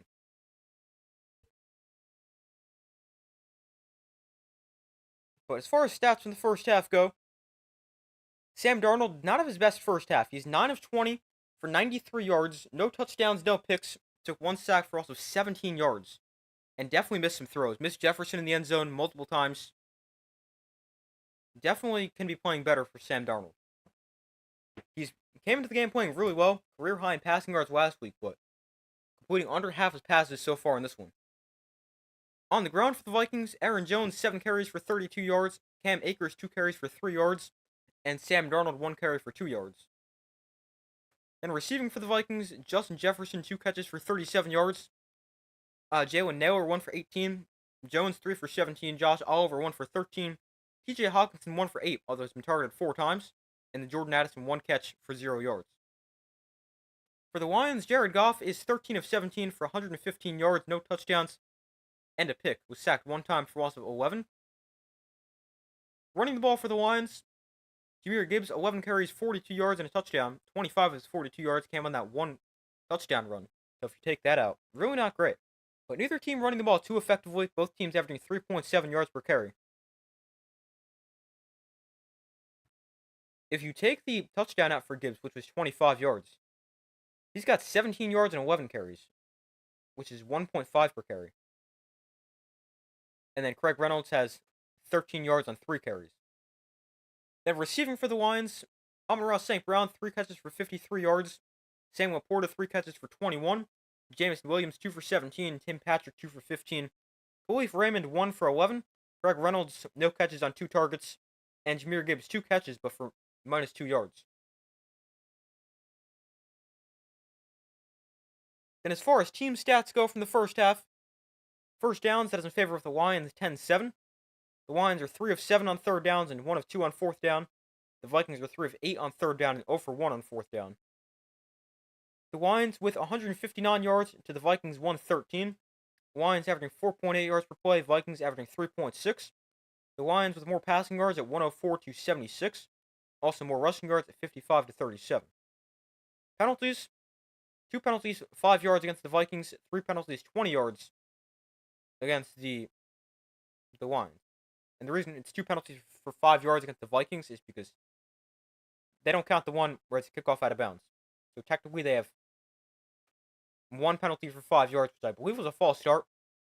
And then the other was a kick out of bounds, which they don't track with yards because I mean, to be fair, that is kind of hard to measure it. I mean, I guess you can say for well, that's not a 40-yard penalty though. Yeah, makes sense. And then 3 penalties, 20 yards against the Lions. The Lions haven't made it to the red zone. The Vikings no touchdowns and 3 red zone trips, a turnover on downs, as well as a couple of field goals. 1 turnover, that was an interception by Jared Goff, and time possession 17:41 for the Lions, 12:19 for the Vikings. But a defensive battle so far. Both teams playing well.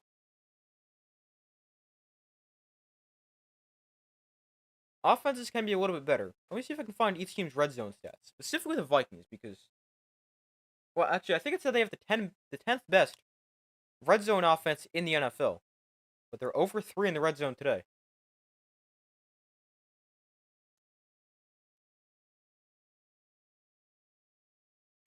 Let me see if I can find this.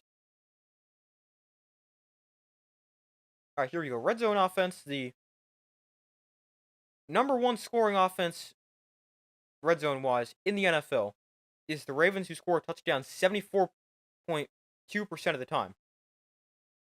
Yeah, the Vikings, they're 10th, scoring touchdown about 60% of the time. The Lions are 3rd, scoring touchdown about 68% of the time. Then, as far as red zone defense goes, the Lions are the 14th best red zone defense, so pretty much middle of the pack, as they're allowing 55% of opponent red zone drives ending in touchdowns, and the Vikings are actually at 16, allowing 56%, actually around 57% of the opponent drives being touchdowns. Yeah, the Vikings need to be better in the red zone. Can't be settling for field goals like that, especially when they're both chip shots.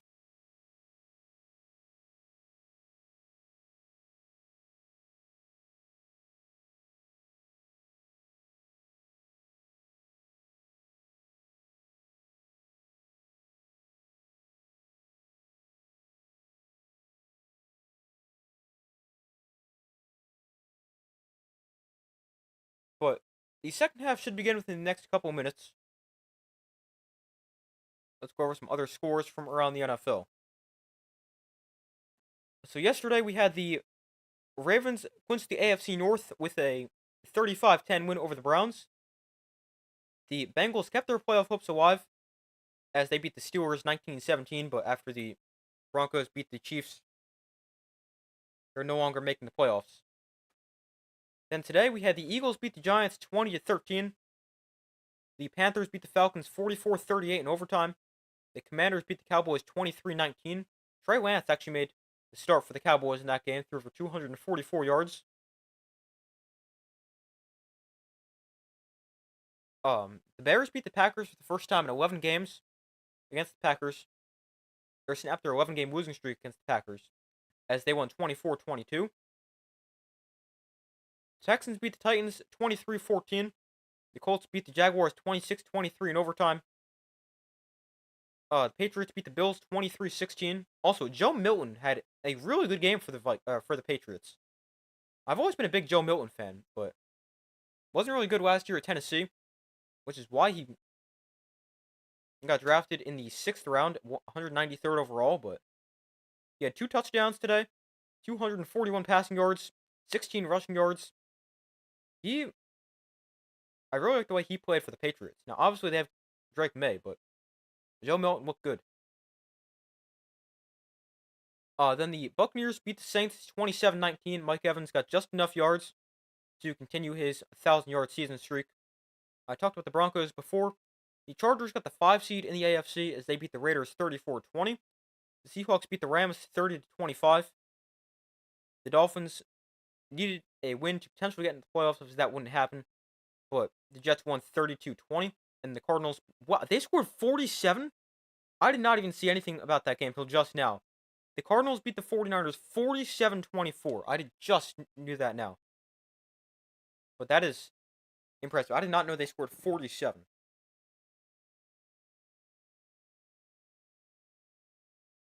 But I definitely haven't had the greatest week predicting. But I mean, it is also pretty tough to predict these Week 18 games because a lot of them teams have nothing to play for or resting starters. Like obviously, the Patriots are going to probably lose to the Bills 9 times out of 10, with the one time being today when the Bills rest starters. But let's see. I have a record of 10-5 so far, which not great, but not terrible either. I am 188 and 83 on the year. But the second half going to start in a couple seconds. The Vikings will get the ball to begin the second half. Sam Darnold has not completed a pass when it's been a goal-to-go situation for the Vikings. That is pretty bad. He's 0 for 6 on those, including a couple of misses looking for Justin Jefferson in the end zone. One of the times Jefferson was wide open and they missed a touchdown. But the Vikings take over. Need their offense to get going. Really need Sam Darnold to get going. Just 9 of 20 in the first half. I'm trying to get the legs of my chair correctly so that I have room for my feet.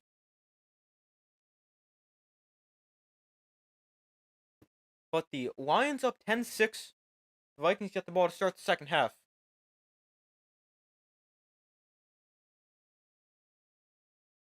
So Ty Chandler is back deep to receive the kick for Minnesota. Bates kicks off.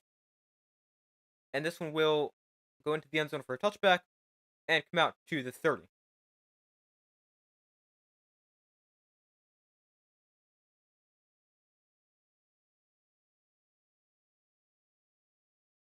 The Lions, they've won 15 straight regular season games when leading at the half. That is the longest current streak in the NFL. Let's see if they can make 16. Up 10-6. Starting the second half here. Darnold and the Vikings offense come onto the field at the 30-yard line.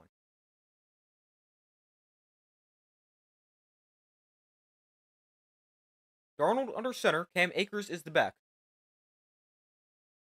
Hawkinson comes in motion. The handoff goes to Akers' right side. Akers cuts inside, and he will gain maybe 2 yards. Not much running room. The Lions defense, they've played very well. I know I've talked a lot about their red zone defense, but they have played well overall. The Vikings haven't really done a ton through the air or on the ground. 2nd and 8. Darnold looks to throw. Has time. Darnold going to take a shot down the field. Miscommunication with his receiver. One of his receivers ran a comeback route. Darnold threw a go route. Addison was the receiver. And it's very quickly 3rd and 8 here for the Vikings.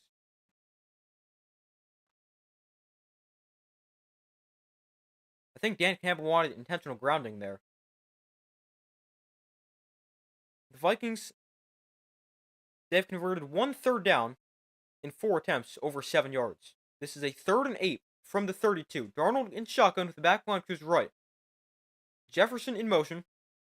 Play clock at 2. They'll get the snap off. Lions bring a blitz. Darnold is pressure. Going to roll to his left. Darnold sets his feet. Throws over the middle. Knocked down. Incomplete. Amik Robertson. Oh, there's flags. This is going to give the Vikings a first down. Amik Robertson, who's played a good game against Jefferson, who's got just 2 catches in this game. But Robertson, with coverage there. Alright, it's not interference, but it's illegal contact. No, sorry, it's not even against Robertson. It's against Brian Branch.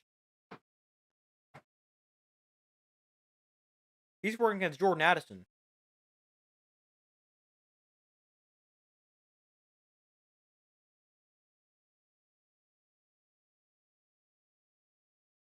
I mean, the refs throw the flags to the wrong spot, but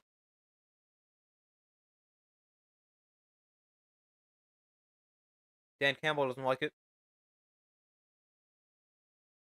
But Brian Branch selected to his first Pro Bowl in his 2nd year from Alabama. He is called for the penalty there.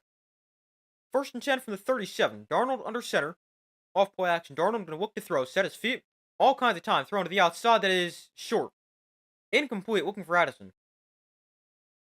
And Darnold, he's just been a little bit off today.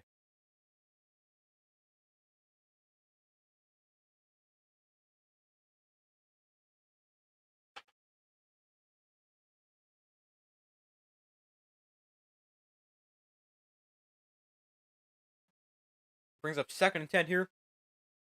Oh, Aaron Jones just now coming back out of the locker room. Wonder if he was hurt or something like that, but Aaron Jones now back, jogging back to the Vikings sideline. 2nd and 10. Darnold under center. Play clock winding down. Addison comes in motion. They just get the snap off. It's a run to the right side. Akers cuts up the middle. Lots of space for Cam Akers. Inside Lions territory. Akers inside the 30. It's going to stiff arm Kirby Joseph, and he's down to the 6-yard line. A big run for Cam Akers sets the Vikings up 1st and goal. A huge run there. Maybe that can jumpstart the Vikings offense, because they have not been good today. But Akers with a huge run. All kinds of space. And he runs it down to the 6-yard line before he's forced out of bounds by Kirby Joseph. But a huge run there for Akers.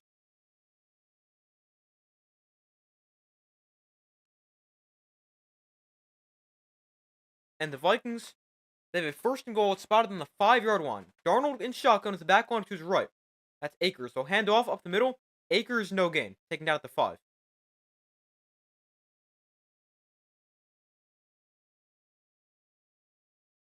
Brings up 2nd and goal.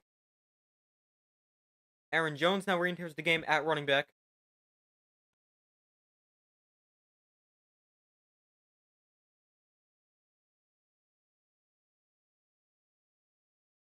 So 2nd goal from the 5 here for the Vikings.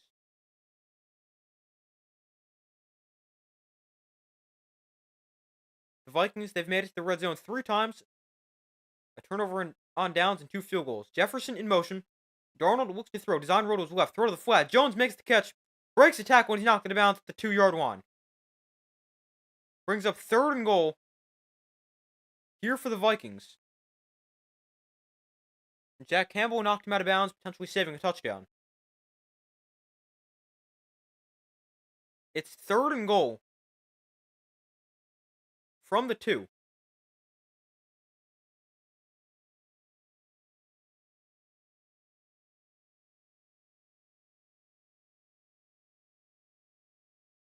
Darnold can come under center here from the 2. Jones is the back. They bring a tight end in motion. Darnold going to look to throw. Has time.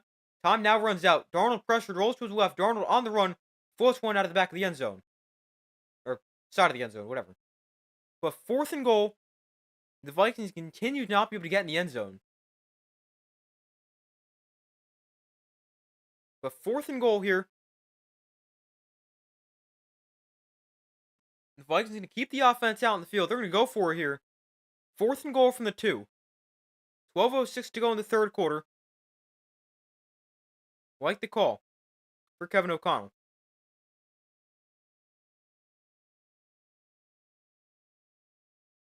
It's 4th and goal from the 2. Darnold in shotgun. Jones to the back one to his left. Darnold going to look to throw. Lions bring 5. Darnold with time. Plenty of time. Now he's going to roll to his right. Darnold on the run. Throws to the end zone. Broken up. Incomplete.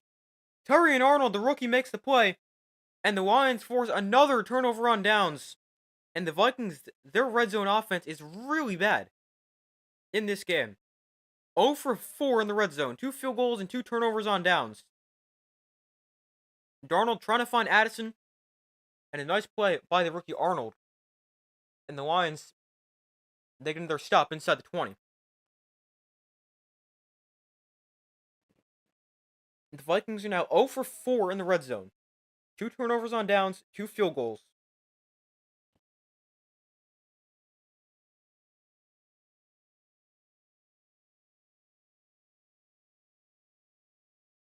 I don't like to call pound the ball up the center. I shake my head. Yeah, I mean, I don't know. 4th and 2 there. I might have tried that on 3rd down. If you made up your mind you're going to go for it on 4th, but I'm not sure about that as a 4th down call. But I would definitely do that on 3rd.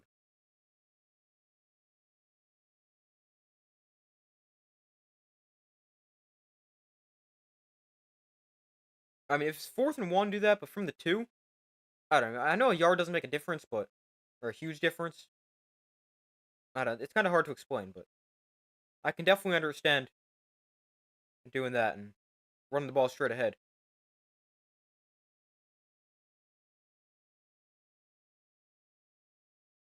I would do it on a third down though, but I mean, really doesn't make a huge difference when you do it.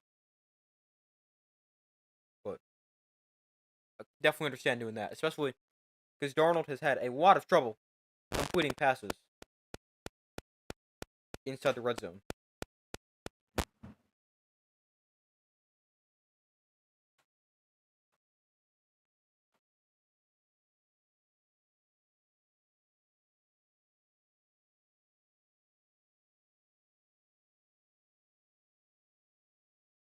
But wait for them to come back from commercial. The Lions will get the ball from their own 2-yard line. It's the second time they will get the ball inside their own 5-yard line.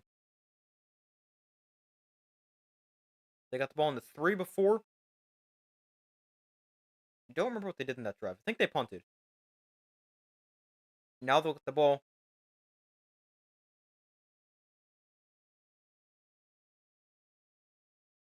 on the 2 after their defense with another red zone stop.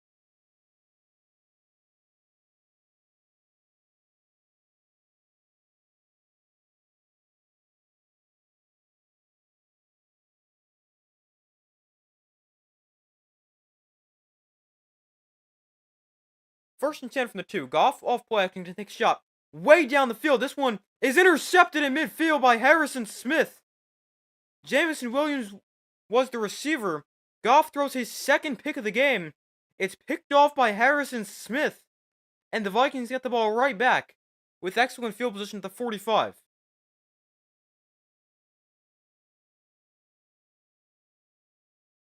Harrison Smith was his 37th career interception. That is most among active players. He picks off Jared Goff.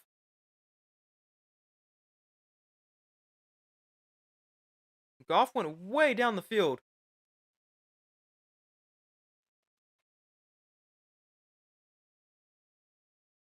Jamison Williams was the target, but there is double coverage.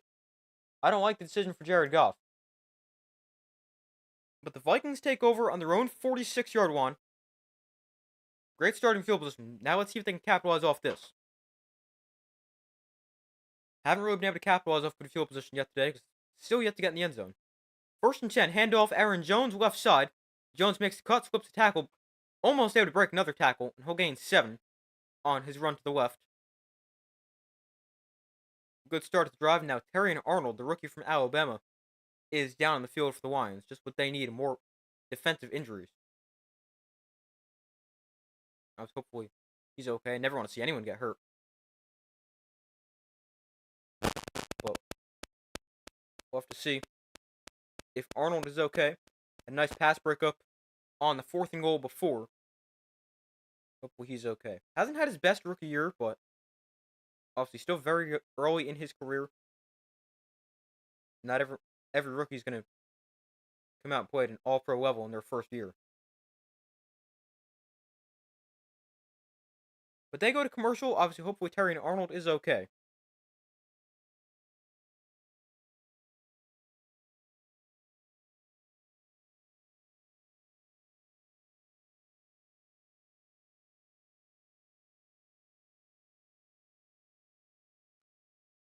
But it'll be a 2nd and 2nd and 3 here for the Vikings after a 7-yard pickup on first down.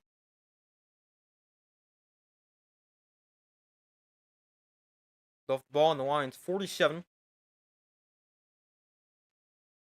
After that big run by Cam Akers on that last drive, the Vikings are now 104 yards on 14 carries. That's 7.4 a carry. It was a 58-yard run for Cam Akers.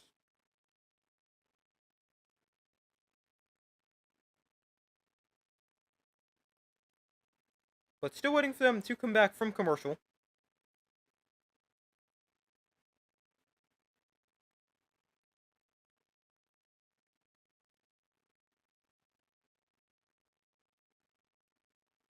It'll be 2nd and 3. Here for the Vikings, sorry. Yeah, obviously, hopefully Arnold is okay.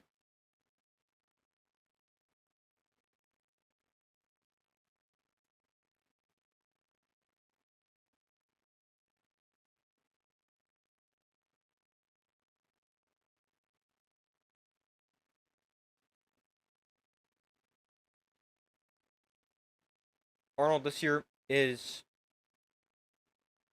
he's allowed 50 completions on 86 targets, on a completion percentage of 58.1.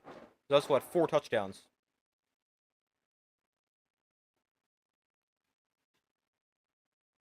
He's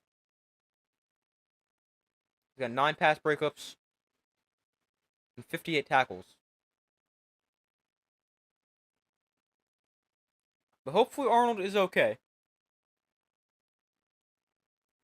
2nd and 3 here for the Vikings. How's it 2nd and 10? Did this thing back up again? Why does it always do that?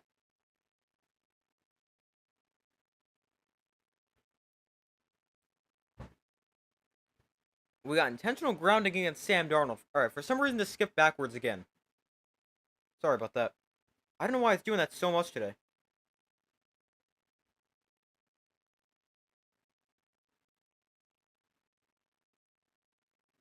But Darnold called for grounding here. And he got clobbered in between 2 defenders.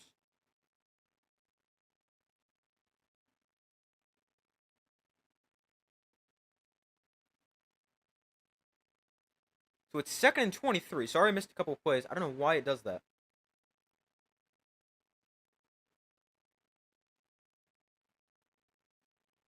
So it's 2nd and 3. There's 2nd and 23, sorry, from midfield. Darnold in shotgun with the back line to his right.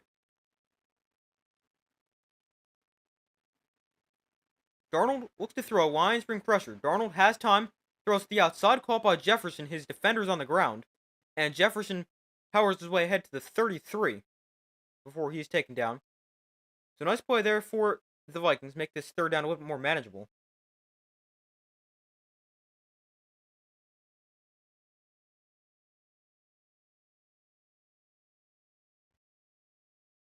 Robertson tries to sell that as a offensive pass interference that Jefferson pushed him down, but a good no call. Jefferson been targeted 7 times. He's caught just 3 of them for 54 yards. Darnold in shotgun at the back line to his right. Darnold looks to throw. Underneath, there's Jefferson. Broken up. Incomplete. It's 4th and 6.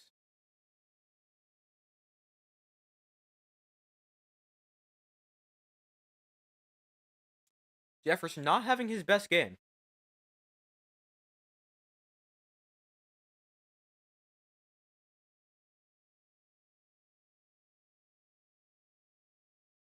This one really isn't even broken up too much. It's just dropped by Jefferson. But a 51-yard field goal here for Will Reichard. And his kick is on the way. And it is good. Reichard from 51 nails the field goal for the Vikings to make it a 1-point game. Is 10-9. But I mean, at some point for the Vikings, you're going to need touchdowns, not field goals.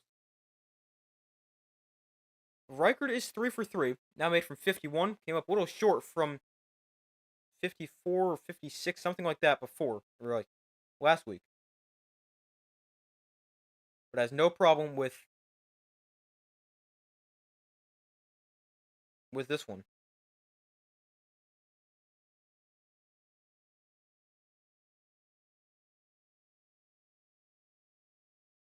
But the Lions will now get the ball back up by 1. Just 1 touchdown in this game. Lots of field goals. The only touchdown, a 25-yard touchdown run for Jahmyr Gibbs.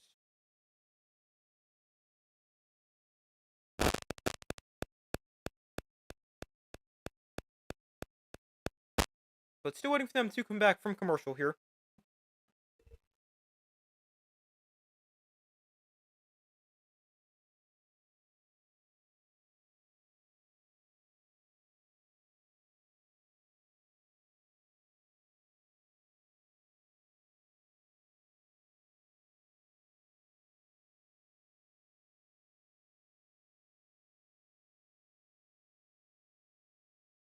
All right, let me check now because I keep saying he came up short last week, but what actually did he come up short from? Let me check that while they're at commercial.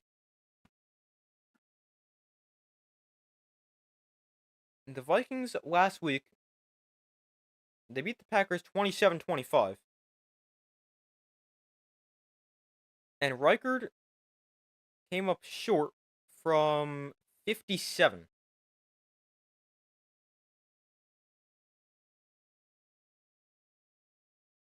But still waiting for them to come back from commercial. Lions get the ball back up 10-9. Low scoring game so far. So far, resultant poll 62% of guys said the Lions will win, 38% have said the Vikings. Be sure to vote if you guys have not already done so.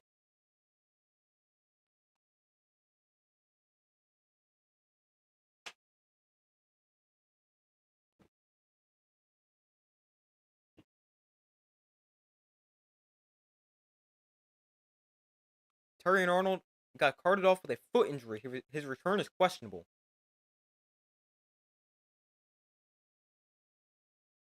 Hopefully he's okay. Just what the Lions need, more defensive injuries. I was never want to see anyone get hurt, but especially with the Lions being already extremely banged up. 9:55 to go in the third quarter. Reichard kicks off, and his kick will go into the end zone. Will be a touchback. Come out to the 30.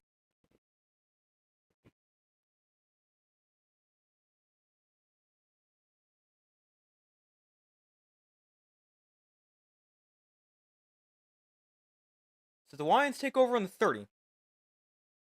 Now the Vikings offense hasn't been good, but the Lions offense hasn't really been great either.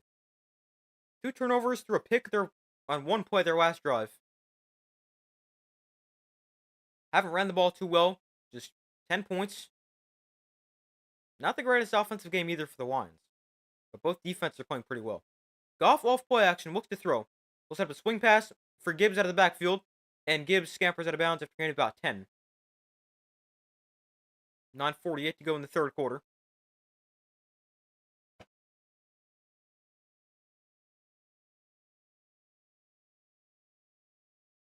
The mark Gibbs out about a yard short, so they give him 9, make it 2nd and 1. Goff in shotgun with the back line to his left. From the 39, Williams comes in motion. They're going to hand off to Jahmyr Gibbs right side. And Gibbs is going to have just enough for a first down. Didn't get much. But he got a good push from the lineman right there. I think it was Penei Sewell. And a first down for the Lions. But the Lions, they have not run the ball too effectively. Haven't thrown it that well either.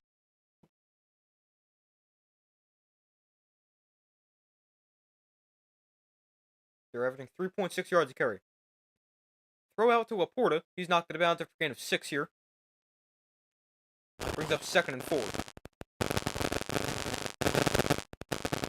But either team, they've run the ball exceptionally well. The only reason the Vikings have decent numbers running the ball is their 58-yard run with Cam Akers. Otherwise, their longest run is 8 yards.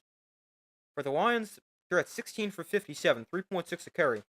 And their longest is a 25-yard touchdown for Jahmyr Gibbs.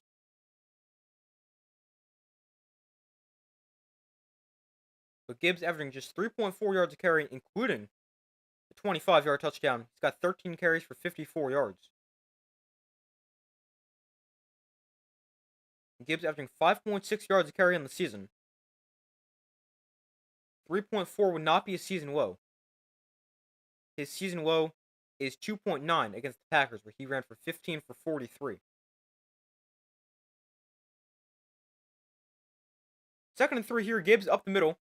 And Jahmyr Gibbs is going to gain about 3 yards and have enough for another Viking first down.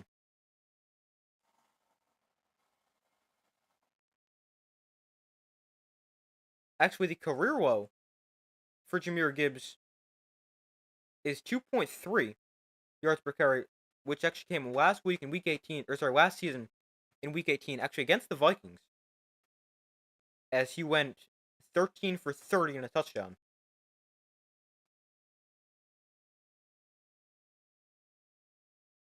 But 1st and 10 here from the 49. Off play action, Goff throws to the flat, caught by Jamison Williams. He's taken down for a loss of 4. Murphy trips him up for a loss, and Williams goes down. It's 2nd and long here for the Lions.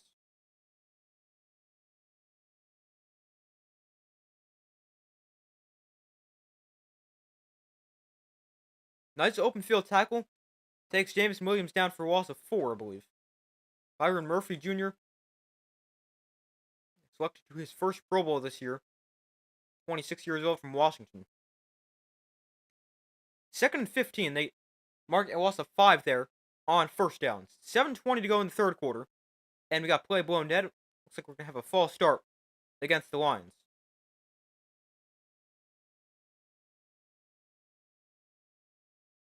Against left tackle Taylor Decker.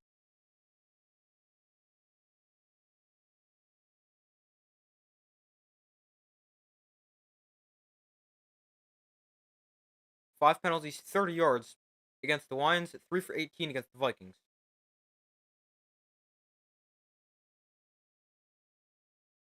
So the false start makes this second down even longer. It's 2nd and 19. From the 42, the Vikings show blitz. They'll drop out rush 4. Goff looks to throw over the middle that is caught by Laporta. And Sam Laporta gains about 16 yards. Nice pickup there on 2nd and long. Makes this a very manageable third down. At 3rd and 3.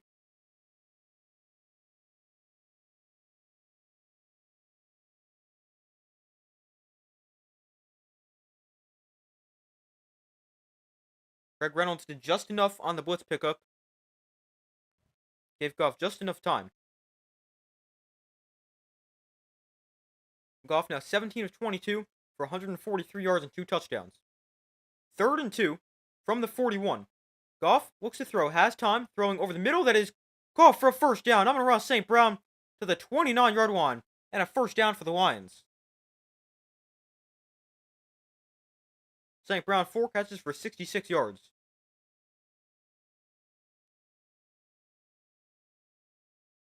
Pretty good coverage by Murphy, but nice throw and catch to the 29. Goff to throw once again. Underneath, here's Jameson Williams. Going to try to get to the outside. Unable to do so and dragged down by Van Ginkel for a gain of 5.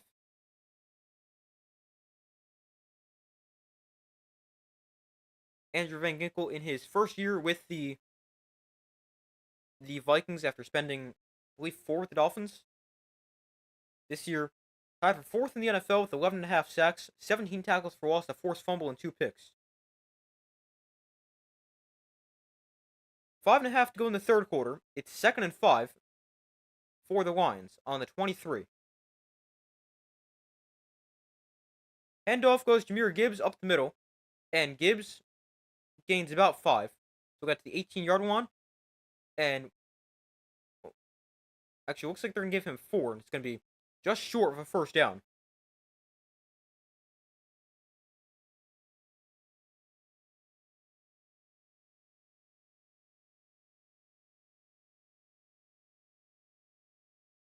But Van Ginkel, yeah, his first year in Minnesota after he spent 5 in Miami.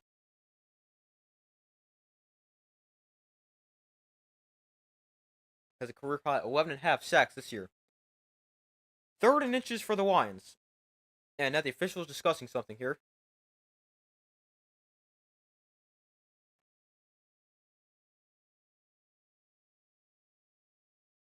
Alright, now they're going to give the Lions a first down.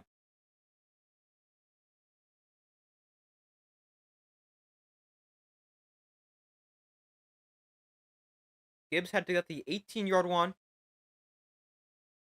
Well, I'm not sure. Oh, no, he had to get to the 19. Yeah, he definitely gets to the 19. But replay assist gives the Lions a first down. Non-play, 52-yard drive so far. It's taking over 5 minutes off the clock. 1st and 10 from the 19. Goff under center. They'll hand the ball off. Gibbs right side. And Jahmyr Gibbs down to the 15-yard line. Gain of about 3 or 4.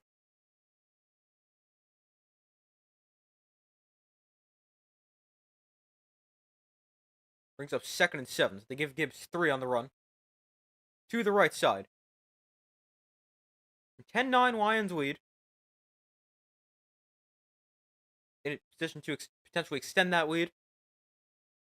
They get the ball inside the red zone on the 15. 2nd and 7. Goff under center. Gibbs remains in at running back. 4 minutes left in the third quarter. Laporta comes in motion. Sorry, I think that's actually Brock Wright. They'll throw this to the outside. Caught by St. Brown. Makes the man miss and gains about another 3 yards. It'll be 3rd and 4.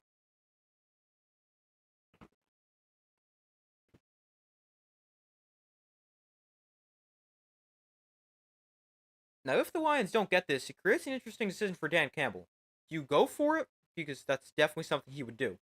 Or do you potentially take the points and go up by 4, and knowing all the Vikings have done today is kick field goals? But it's 3rd and 4 from the 12. Goff under center, Gibbs is the back. They're going to hand this off. Gibbs cuts up the middle, and he's going to try to fall forward towards the first down. He's getting about a yard short, and it'll be 4th and 1 from the 9-yard line. And now here comes the decision for Dan Campbell. There's 3 minutes left in the third quarter. The Lions are up 1. It's going to be 4th and 1. You can either go for this on 4th and short, or you can kick this knowing the Vikings have only kicked field goals today. The Lions, they will keep the offense out in the field, and I like the aggressive call for Dan Campbell. It's 4th and short. If this was a little longer, I'd probably take the points, but I'd go for it here. 4th and 1 from the 10. They say it's 4th and 2, but it's definitely a yard. Goff looks to throw, pressured over the middle, call for a touchdown. Jahmyr Gibbs makes the catch on 4th down. The Lions with the touchdown, and Jahmyr Gibbs with a 10-yard touchdown catch. The Lions extend their lead. It is now 16-9. A 13-play, 70-yard drive takes nearly half the quarter. 7:25 off the clock. And Gibbs, out of the backfield, makes the touchdown catch. Goff just had to get rid of it quickly. Gibbs was open, and a touchdown for the Lions. Here is Jake Bates to add the extra point, making an 8-point game. And his kick is up and good. 17-9, the Lions lead the Vikings. Another aggressive call for the Lions, but I mean, did you really expect anything different? But the Lions, they go for it. They're up 17-9. Jahmyr Gibbs with his second touchdown of the game. 1 rushing, 1 receiving here. And the Lions up by 8. The Vikings, they really need to get the offense going. Just find a way to get in the end zone.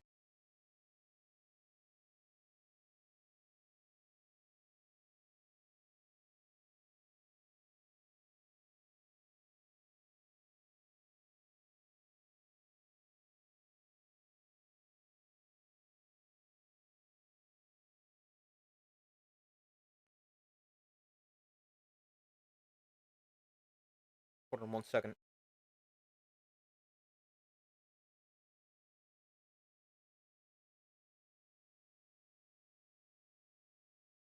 Yeah, the Lions, they're up 17-9. The Vikings, they have just 9 points on 7 drives. All they've done is kick field goals.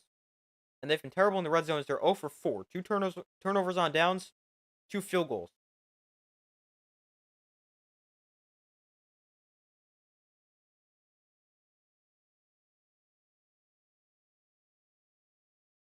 But a good drive there for the Lions. It takes a lot of time off the clock. They take 7:25 and go 70 yards in 13 plays.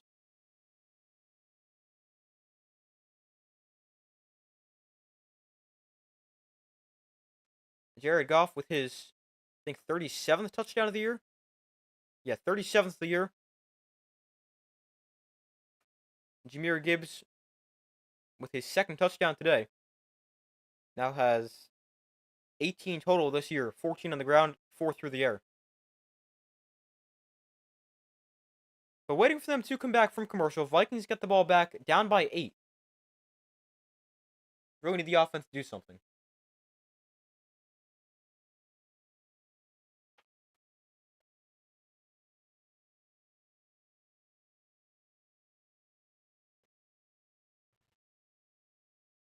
I'm gonna go grab a tissue real quick. Be back in 10 seconds.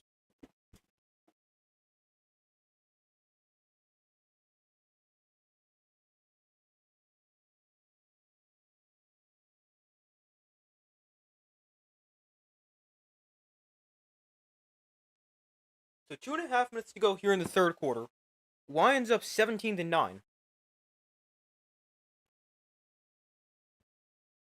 Jahmyr Gibbs 57 rushing yards, 17 receiving yards, 2 total touchdowns, 1 of each. So Jake Bates kicks off. This one goes through the end zone, almost on the fly. And a touchback here, and the Vikings will take over at the 30. Sam Darnold not having his best game. Like, not even close to his best.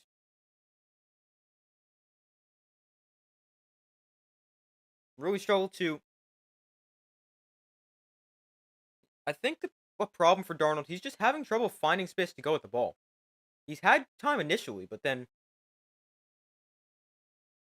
the Lions pass rush has been able to get pressure on him. And Sam Darnold is 12 of 29 today. They toss it to Aaron Jones to the right side, and he'll gain 3 up to the 33. But Darnold completing just, I don't know, what percentage is that? 12 for 29.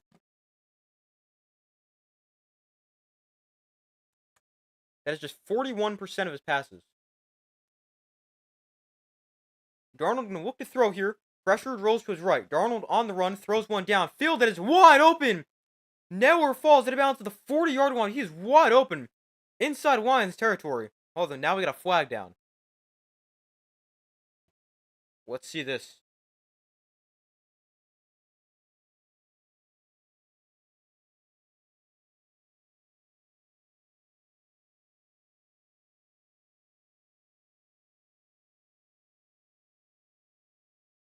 So let's see. We got holding against the defense. The Vikings will decline this. And the play will stand. But a nice play there for the Vikings through the air. As it puts the ball on the Lions' 40-yard line. After a 27-yard throw to Jalen Neuer.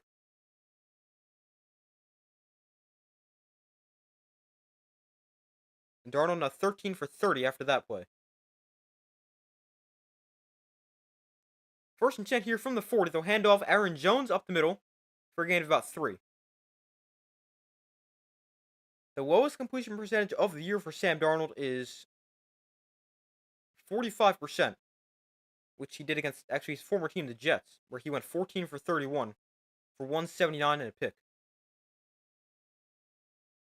Only game he's under 50. Darnold throws to the outside here, caught by Oliver, and Oliver chopped down after a gain of about 2. So it brings up third down here for the Vikings. We've got a minute to go in the third quarter. Vikings down by 8, 17-9.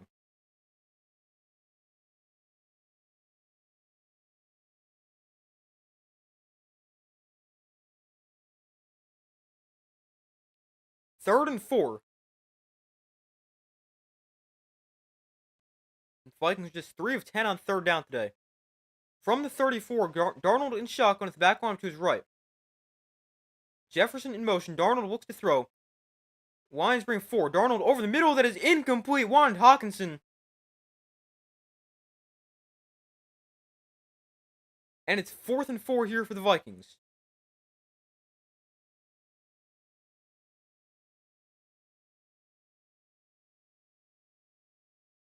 He's working into Alex Anzalone, who's just coming back from injury. The Vikings wanted the flag.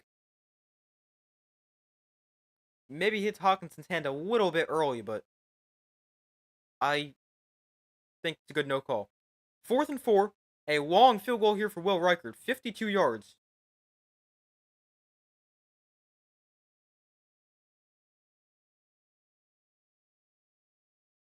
Now we got play blown dead. The official picks the ball up just to put it back down in practically the same spot. But a 52-yarder here for the Vikings. Reichard trying to make his 4th field goal of the day. Oh, they move it a yard. Now it's a 51-yard field goal. But the kick for Reichard from the right hash is on the way. No good. Reichard goes wide right. And it's going to stay an 8-point game.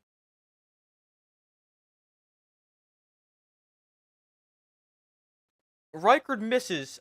I don't love that decision to kick the field goal. I mean, it's a long field goal. Obviously, now you miss it. So knowing that, you're not going to want to try that again. But it's a long field goal, 50-plus yards. And I think if I'm the Vikings, I might have gone for that. It would be about 4th and 4. I don't know. You're going to need more than field goals in this game. and a field goal still makes it a 5-point game. So I definitely understand potentially going for it in that situation, but the Vikings opt to try for 3, and it's incomplete. Goff off play action, looks to throw. Pressured, gets it out to Jahmyr Gibbs on the flat. He's got a lot of space after the catch. Inside Vikings territory, he'll head it bounds after a gain of 14 on the catch and run.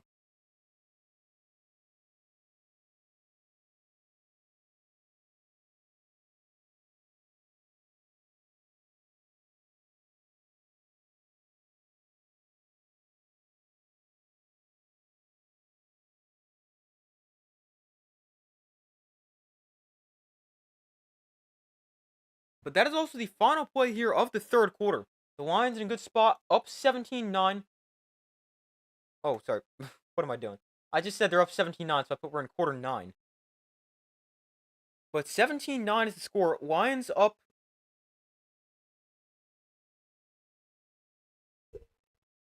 Also remember, the winner gets the top seed in the NFC and wins the NFC North. The loser heads to LA next week to play the Rams.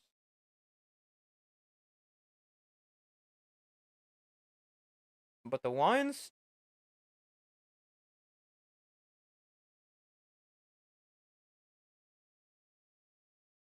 they're up by 8 entering the fourth quarter. They've got the ball inside Vikings territory on the 45-yard line after a 14-yard catch and run for Jahmyr Gibbs to start. At some point, the Vikings need to start doing something. They've kicked a field goal 3 times, or attempted it 4 times, made it 3 times. Darnold is just 14 of 32 for 153 yards.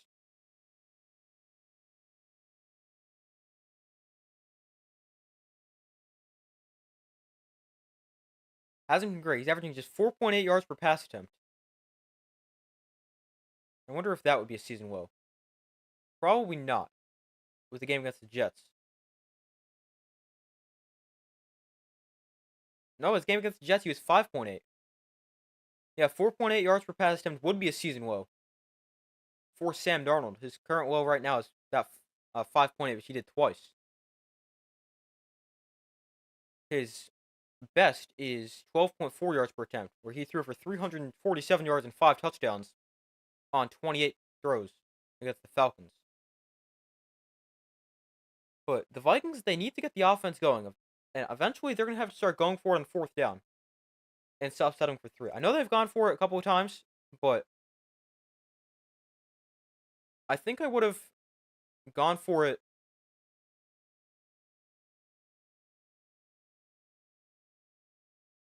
on that most recent 4th down.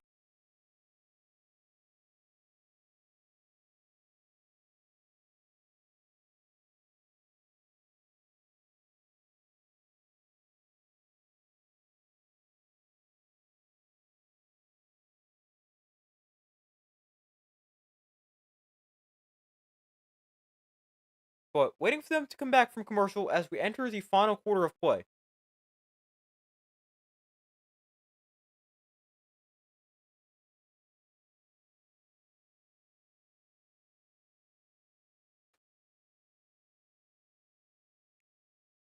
We start the fourth quarter here. We got a completion over the middle to Sam Laporta for a gain of about 10.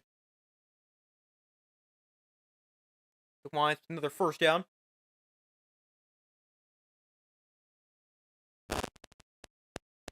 Laporta now 6 catches for 56 yards today. From the Vikings 34, it's almost intercepted. Van Ginkel knocks it down, nearly picked it. He had one of those, I believe, against the Giants in week 1. I think it was him. They're trying to set up a screen. Van Ginkel nearly picks this one. He picked one and brought it back for a touchdown against the Giants. Or if it wasn't Van Ginkel, it's a different edge rusher for the Vikings, but they did that against the Giants back in week 1. That would have been a huge play because the Vikings offense can't score. Maybe their defense could, but end up dropping it. 2nd and 10, Goff off play action, looks to throw over the middle to St. Brown for a gain of 9.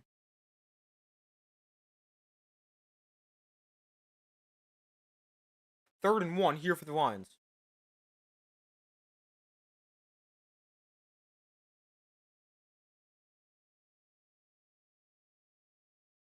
third and 1. Probably 4-down territory, knowing Dan Campbell.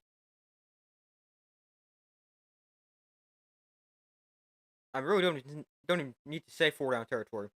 It's 4-down territory for the Lions if they're on the field. Third and 1. Goff looks to throw. Has time. Goff over the middle. That is caught. Williams makes the catch to the 14. And the Lions move the sticks on third and short. Jameson Williams makes the catch to the Viking 14-yard line.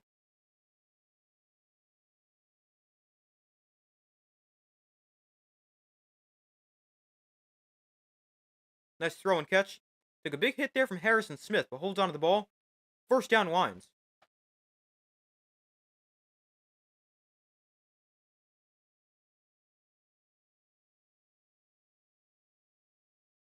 Lions with 18 first downs. Vikings have 11. The Lions have also run 52 plays compared to the Vikings' 49. Handoff goes to Jahmyr Gibbs. Going to bounce outside to the left. Gibbs splits defenders and walks in for a touchdown.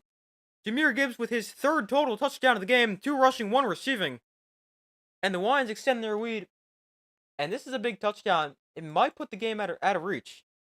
It's 23-9.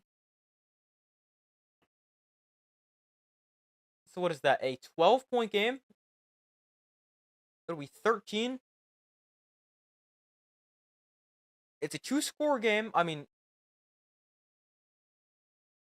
with the Vikings, how their offense is playing definitely seems unlikely they'll come back here, but still a chance for the Vikings. But Jahmyr Gibbs with his third touchdown of the game. Gibbs having some season. Yeah, he's been great. Oh, the extra point doinks in. And it's 24-9. Lions got that 1 seed now. Yeah, definitely seems that way. I mean, I did math correctly, right? 13 points? 15 points. Okay, 15-point game. No, I did not do simple math correctly.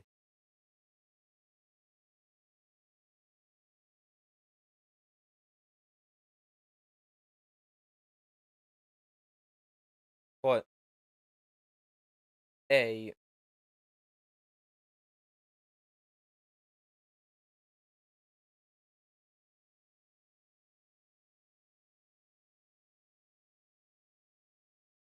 big touchdown for Jahmyr Gibbs, his third touchdown of the game. The Lions look to be well on their way to a 1 seed. Jahmyr Gibbs now 18 carries for 70 yards and 2 touchdowns. Also with 5 catches for 31 yards and a touchdown. Now has 15 rushing touchdowns in the year and 5 receiving. That's a total of 20 touchdowns. I wonder if that's the most by a non-quarterback.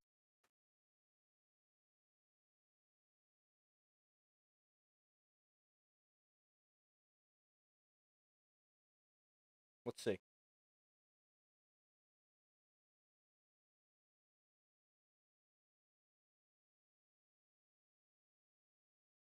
Rushing and receiving touchdowns.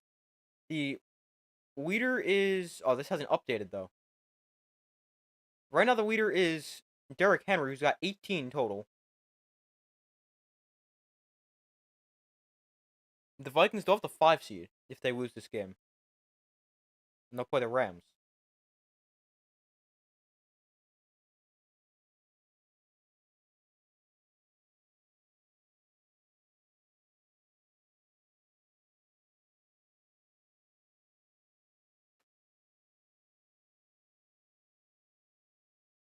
I think Henry is tied with Cook for first.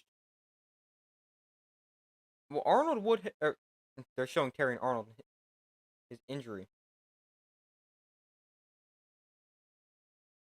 He got run into by his lineman. But, Jahmyr Gibbs now has 20 total touchdowns after today. With his 5 receiving, 15 rushing. But I think he would have the lead because it just showed Derrick Henry's got 18. I think James Cook is at 18 as well. So it might be Jahmyr Gibbs with the most total touchdowns, but I'm not completely sure. Because that site hadn't updated yet. But we got 13:06 to go in the 4th quarter. Lions up by 15. The winner of this game clinches the NFC North, the number 1 seed, and a bye next week. The loser of this game next week heads to the Rams.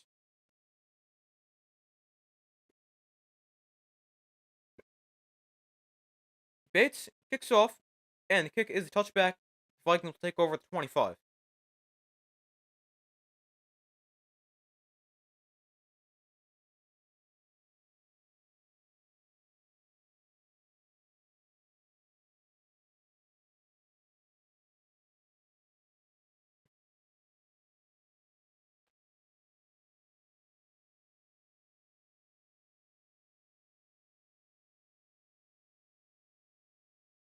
The Lions defense was allowing 32.5 points per game between weeks 14 and 17. Tonight they've allowed just 9. Obviously, I'm sure getting Alex Anzalone back helps. First and 10 from the 30. Darnold under center tosses this to Akers. Going to look for a cutback lane, and Akers will not find much, just 2 yards as he cuts back up the middle.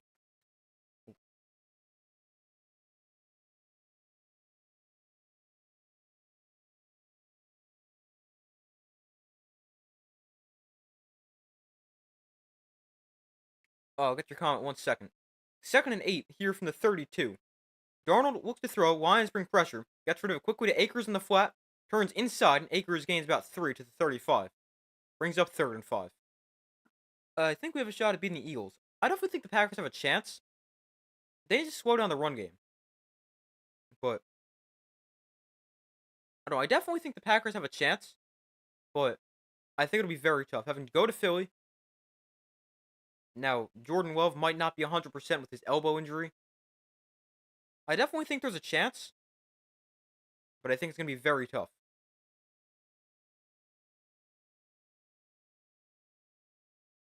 3rd and 5 from the 35. Darnold looks to throw, rolls to his right. On the run, Darnold is going to throw this one away. We got a flag down in the secondary. Alex Anzalone seems to think it's on him.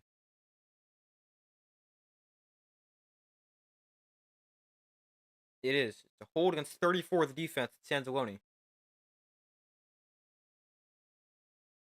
He's working against TJ Hawkinson. Yeah, exactly what I was going to say. Got to stop Barkley. Yeah.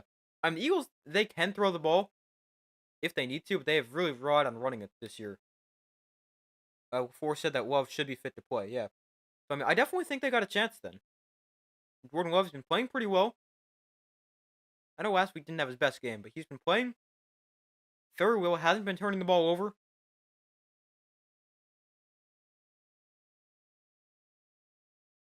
I mean, I think if you can stop Barkley, I think you definitely got a good chance.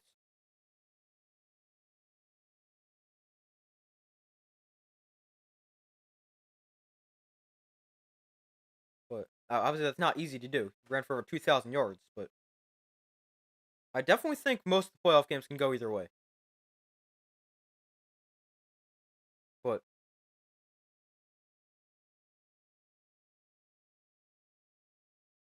look at the numbers right now. Packers, they do have a good run defense, allowing 99.4 rushing yards per game. That includes today. That is 1, 2, 3, 4, 5, 6, 7th best in the NFL. That's pretty good. So definitely a chance. 1st and 10 from the 40. Swing pass out to Akers out of the backfield. Akers tries to get to the outside. He's taken down at the line of scrimmage and brings up 2nd and 10.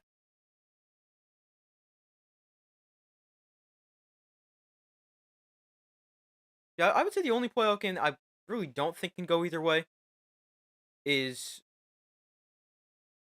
the Broncos and Bills. I mean, still anything can happen, but you'd probably expect the Bills to win that game. But they can all go either way. I mean, all these teams made it to this point in the season for a reason. They're very good teams. Now, some are better than others, but I definitely think most, if not all, teams have a chance. 2nd and 9 here. Darnold looks to throw over the middle. That is broken up. Wanted Hawkinson broken up by Brian Branch, and it's 3rd and 9. 11:07 to go.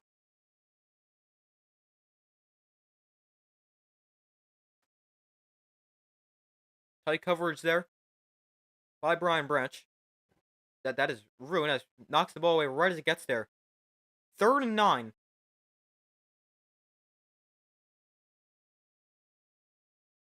Here for the Vikings. From their own 40, Darnold and shotgun with the back line to his right. Seems more like 3rd and 10. Play clock winding down. Jefferson motions out wide. They get the snap off. Darnold is pressured.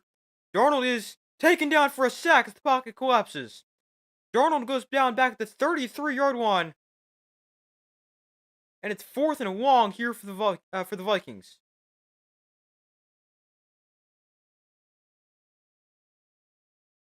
The pocket collapses for Sam Darnold. The Vikings offensive line has not played too well. The Lions have gotten a lot of pressure on Sam Darnold today. But 4th and 16, the Vikings are forced to punt. And the Lions will get the ball back with 10.5 minutes to go. So they kick this away. And Raymond fields this at the 17. On the return, Raymond will return to the 26. So a solid 9-yard return for Khalif Raymond. And that is where the Lions will take over at their own 26-yard line with about 10 minutes left in this game. A big sack of Sam Darnold on 3rd down. The second time he goes down for a sack.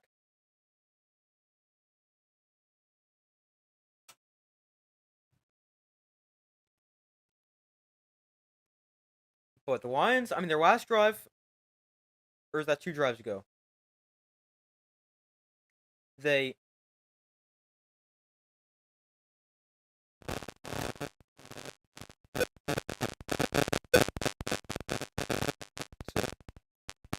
took like 7.5 minutes. Is that their last drive? No, that was 2 drives ago. Their last drive, they took just 2:17. But 2 drives ago, they scored touchdowns in back-to-back drives. 13 plays, 70 yards, 7:25 off the clock. Then 6 plays, 59 yards. That took 2:17 off the clock.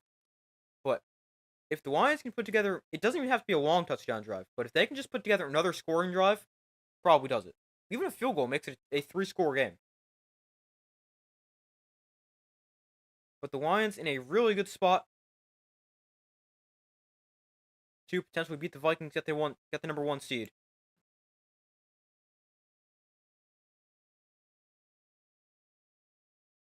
The Lions, before this season, the highest Detroit has ever been seeded is number 2 in 1991, when the Lions lost the NFC Championship game in Washington 41-10.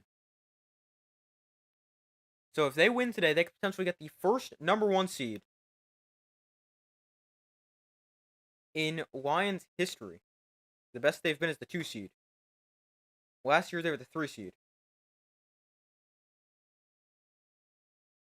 And they ended up making the NFC Championship game before losing to the 49ers. As they went through the Rams, I believe 24-23, then they beat the Buccaneers, and then they blew the lead against the 49ers in the NFC Championship game. After a great first half, they were terrible in the second.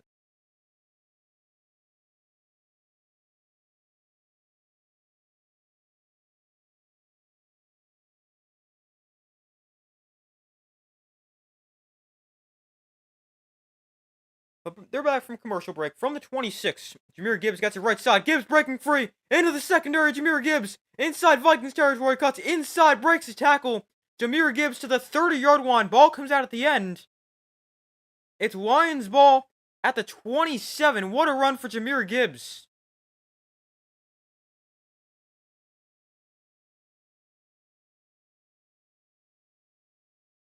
A huge run there.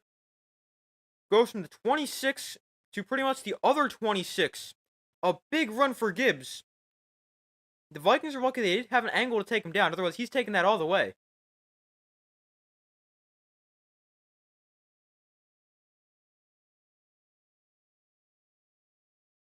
But a huge run for Gibbs. Now up to 117 yards and 2 touchdowns on the ground. 1st and 10 from the 27. Gibbs gets it again. Up the middle here, he's taken down at the 24. So a gain of 3 here.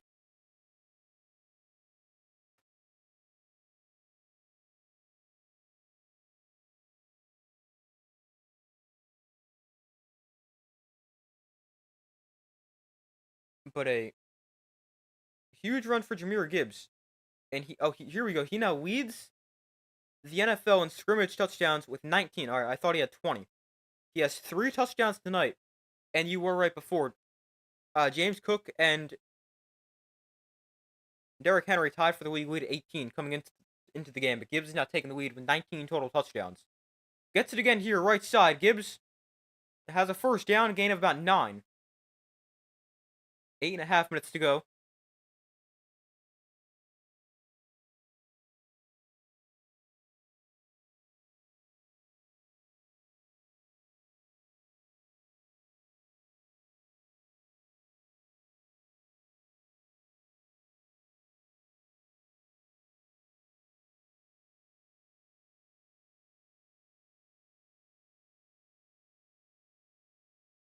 So 8 minutes left in the game. First and 10 Lions, ball in the 15.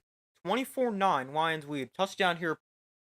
It might already be over being a 2-score game, but touchdown here ends it for sure. Gibbs up the middle, down to the 9, gain of 5. Oh, that's what I was checking. I was going to check how long the run for Jahmyr Gibbs was, but then I got distracted. Halfway through the fourth quarter, 7.5 to go. That run for Gibbs was 47 yards. He's now up to 22 for 135 and 2 touchdowns. That's 6.1 yards a carry.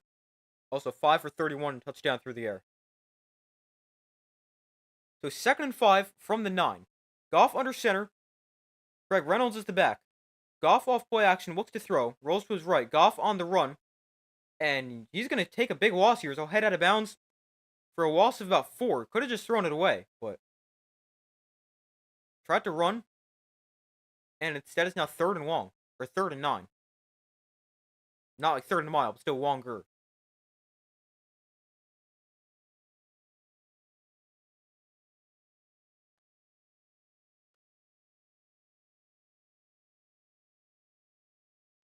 So 3rd and 9 here for the Lions.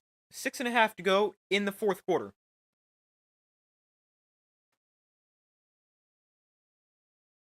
Goff in shotgun, back on to his left. Play clock winding down.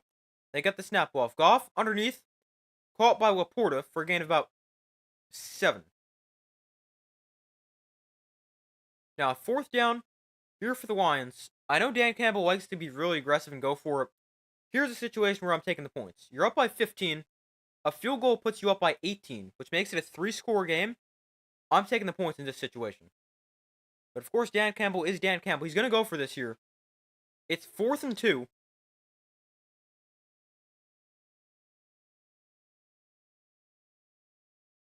From the 6. Goff under center. Reynolds is the back. Play clock at 5. St. Brown in motion. Oh, they got him to jump. The Vikings jump off sides. There's a flag that comes in.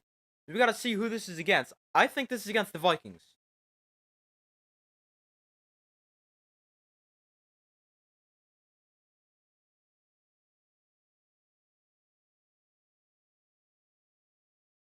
It is offsides against the Vikings. Now, it's half distance to goal. I don't know if that results in a first down or not, though.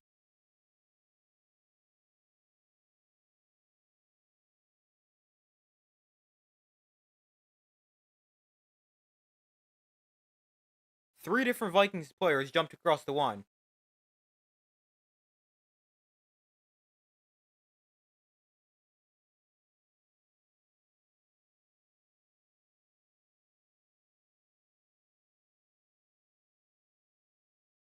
But the penalty gives the Lions a first and goal as moves the ball half distance to the goal from the 6 to about the 3. Yeah, that would be a first down because the first down is at the 4. But a first down Lions from the 4. Goff in shotgun, hands off. Gibbs up the middle. Jahmyr Gibbs is going to get pushed into the end zone for a touchdown. A big push from the offensive line. Gibbs with his 4th touchdown of the game. His 3rd rushing. He's also got 1 receiving. 7 plays, 74 yards. Jahmyr Gibbs with his 20th scrimmage touchdown of the year. And it is 30-9. The Lions are really dominating this game. Gibbs should have been stopped at about the 2, but a big push from the offensive line and Sam Laporta gets him into the end zone and puts this game away, if it wasn't already. They're now up by 22, 31-9. I think I did that math right. Messed up my math before. Did I do that correctly? Yeah, I did. 31-9 is the score. But the Lions are really dominating. They're up 31-9 on a 14-win Vikings team. And by the way, Terry Arnold has now been ruled out for the rest of the game with a foot injury.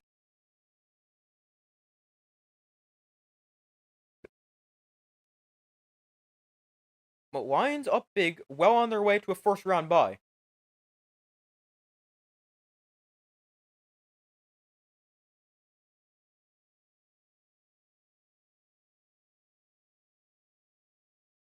Jahmyr Gibbs with his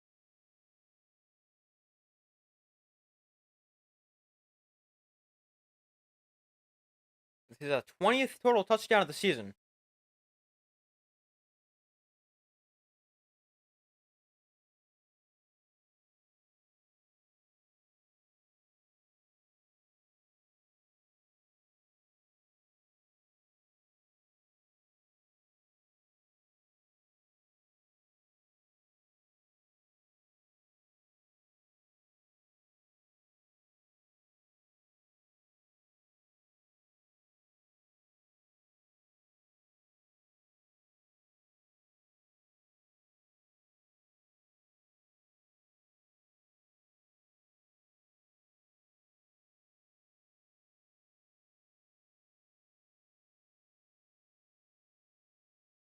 But still waiting for them to come back from commercial.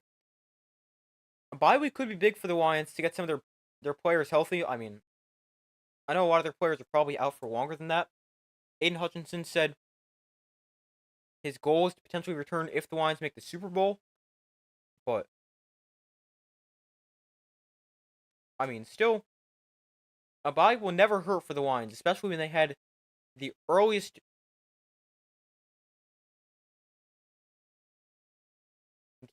bye week. I believe they had a bye in week 5.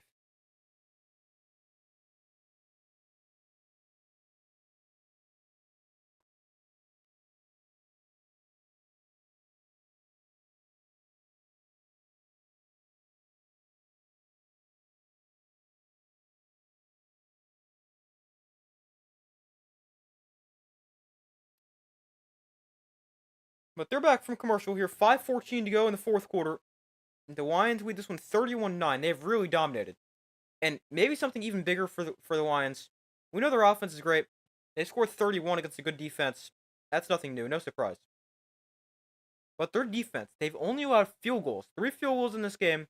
They have been really good. And if this defense plays like this in the playoffs, there's no stopping this Lions team. There's really not.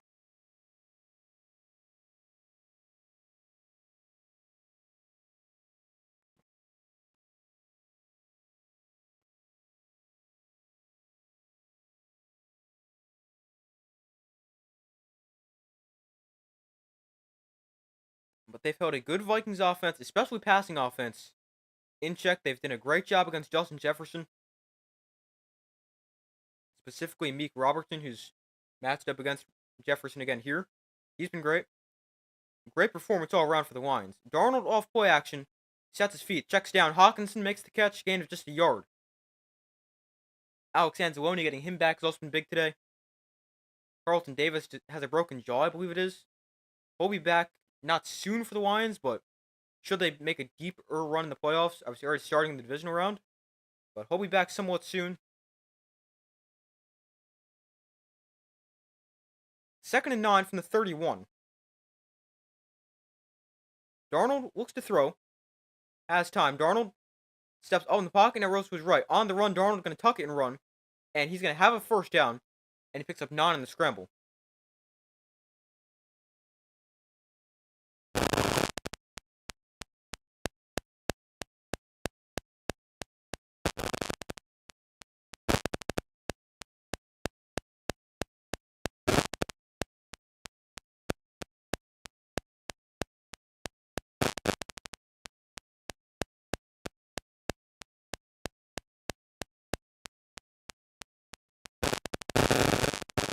I'll go over some of these injuries I just found in a second. But from the 40 here for the Vikings, 4:35 to go. Darnold in shotgun, back onto his right. They just got the playoff, just barely. They've been doing that all day. Actually, they're running a play blown dead here. Looks like they didn't get this one off. It'll be a delay game for the Vikings. But I saw this here. David Montgomery originally was thought to have suffered a season-ending injury. Reading here, he could potentially return for the divisional round.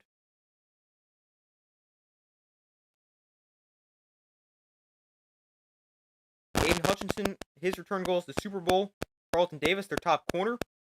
His return timetable puts him back in either the NFC Championship game or the Super Bowl.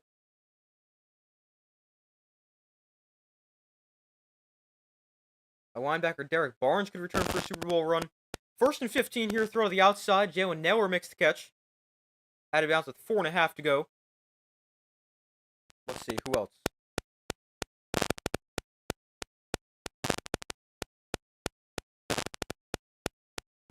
Now, there's also some players. William McNeil, Malcolm Rodriguez, John Kaminsky not going to return this year, but still some positive news regarding injuries for the Lions, especially deeper into the playoffs. 2nd and 7.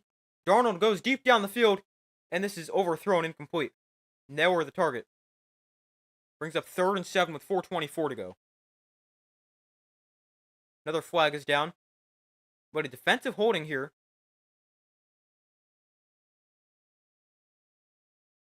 It's against 29 of the Lions defense. That gives them, the Vikings, an automatic 1st down.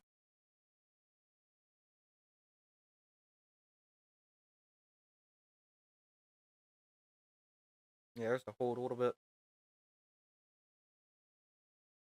So 1st and 10 for the Vikings after the holding call.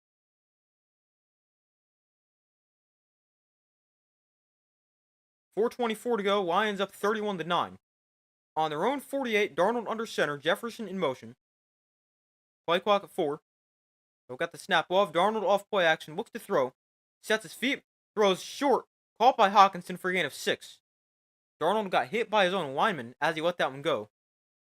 That's why it came up a little bit low. But Hockenson with a nice catch to avoid it hitting the ground. Well, that just barely avoids the ground. As Hockenson gets his fingers under it.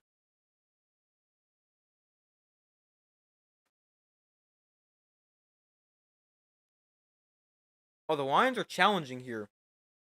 If they completed that pass. The Lions lost the challenge earlier in this game. I think they're going to lose this one as well. It gets very close to the ground, but I think he's got his fingers underneath it. To me, this is a catch. Here's a good look at it. Yeah, to me, that looks like a good catch. Darnold got hit by his own lineman, who got pushed into him as he made that throw, which is why it was not a good throw. But I think the Lions going to end 0 for 2 on challenges. I don't think they're going to get this one to go their way. I thought they could have gotten the other one to go their way. It didn't, but I really don't see this.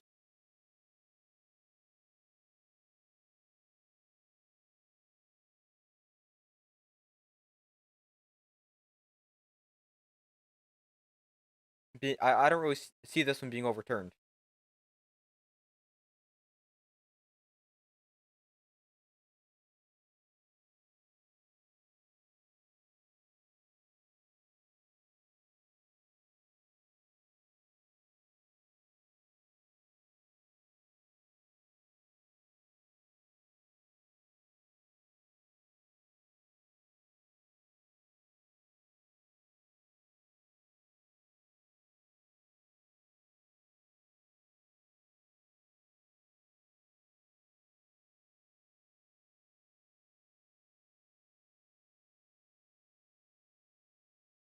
But still waiting for them to come back from commercial.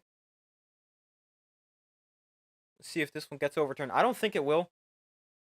I think this is a good catch for Hockenson. But I'll have to see. What it ends up getting ruled was ruled a catch on the field, so it has to be enough to overturn it.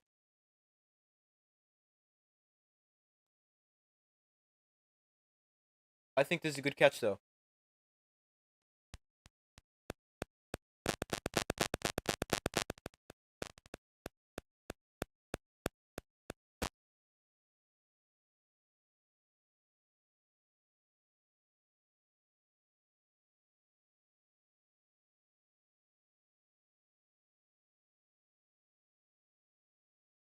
Wow, it's incomplete. Wow, they did reverse it. I did not see that one coming.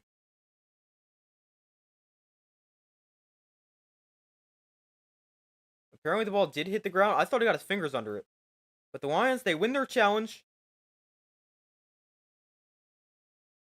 And it's now 2nd and 10 from the 48.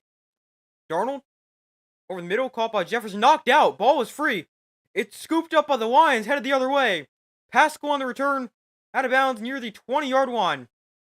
No, sorry, the 30-yard line. Now I gotta see if this is a catch and a fumble, or if this is an incomplete pass. Jefferson made the catch, had it knocked out. It's ruled a fumble on the field. Lions ball.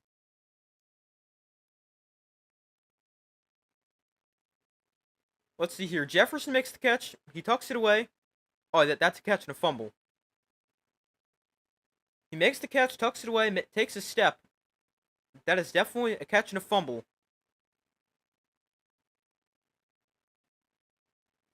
He's also in the process of taking his 3rd step. Good catch and fumble. I like the call. It's scooped up by Zach Pascal and returned near the 30-yard line.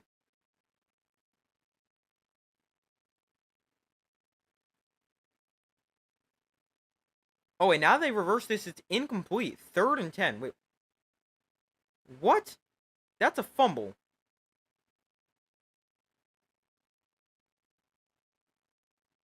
Really? That is for sure a catch and fumble.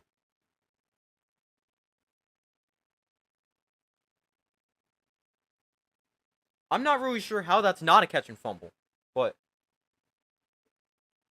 it should be Lions ball. Instead, it's Vikings ball, 3rd and 10.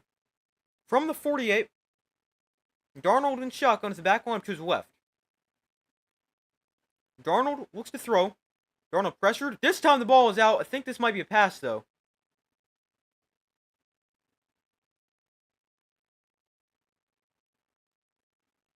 Yeah, they're going to rule this incomplete as well. Darnold is now just 18 of 40. Yeah, this is a pass.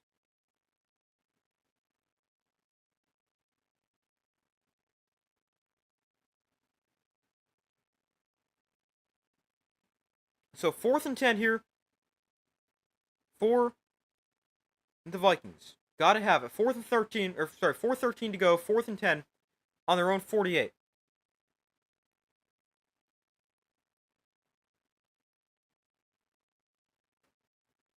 Anzalone comes flying off sides. Flags fly here with Vikings. The Lions seem to think it's on the Vikings.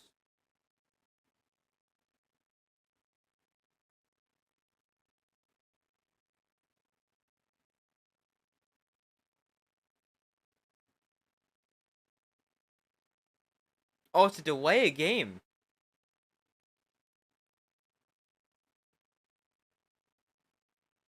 It's delay a game against the Vikings. Backs them up, make it 4th and 15.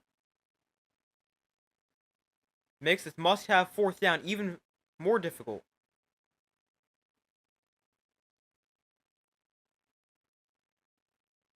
So 4th and 15, 4:13 to go in the 4th quarter. Gotta have it if you're the Vikings.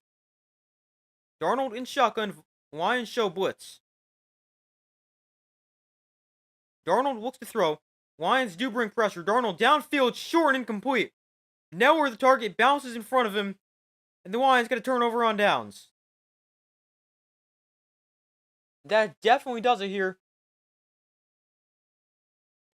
The Lions, they should have had it before in the fumble. Instead, they forced a turnover on downs and got the ball just, I don't know, maybe 15 yards back.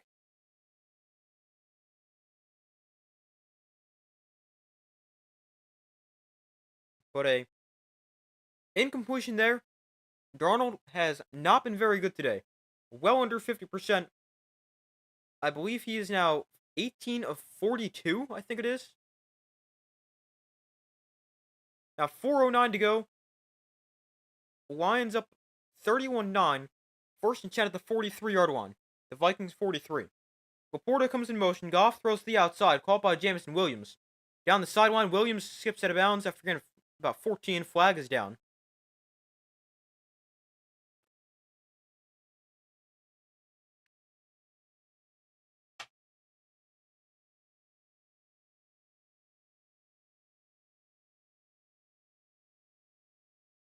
We get an offensive pass interference. It's against tight end Brock Wright.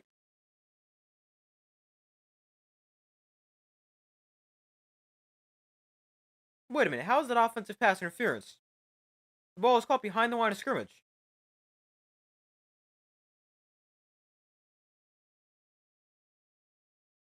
I'm pretty sure that's not the rule. Unless that's only college I'm thinking of. But at first and 20 here. Goff hands off. Reynolds to the left side. Reynolds makes the cut. Lots of space for Craig Reynolds. A gain of 17 on the run to the left side. Taking down inbounds to the clock will run. 3:50 to go. Big run for Reynolds. This next Monday, it's going to be the Rams hosting the Vikings, which we've already seen. The Rams won that game. But I will be streaming every playoff game. Not only next week in the wildcard round, but every single playoff game. I'm also streaming every college football playoff game. Look through outside, called by Jameson Williams. And he stumbles forward for a gain of about 2 here.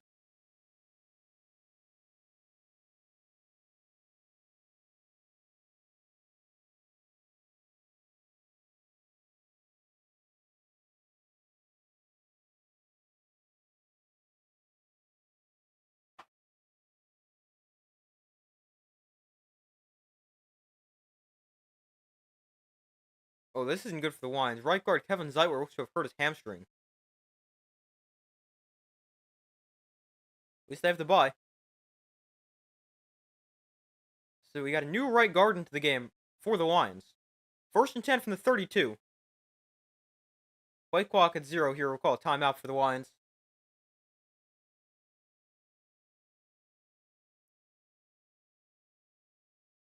But first and 10, we get a time. Or sorry, is it first? Yeah, no. Oh no, we got the first timeout called by the Lions. It is first down Lions, by the way.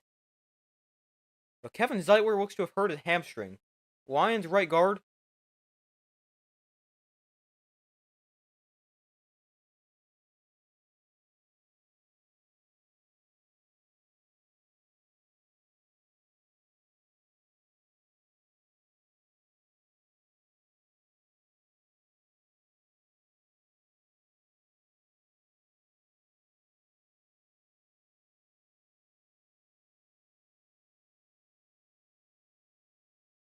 But first and 10 here for the Lions on the 32. Goff under center. Reynolds is the back. Laporta comes in motion. Handoff goes to Reynolds' right side. And Craig Reynolds gains about 4. Actually, give him 3 to the 29. And that's going to bring us to 2-minute warning.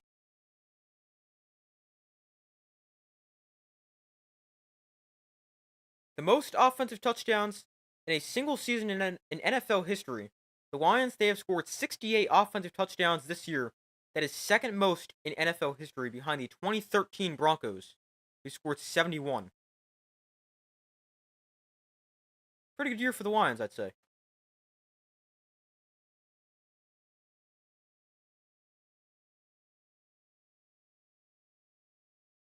Their average,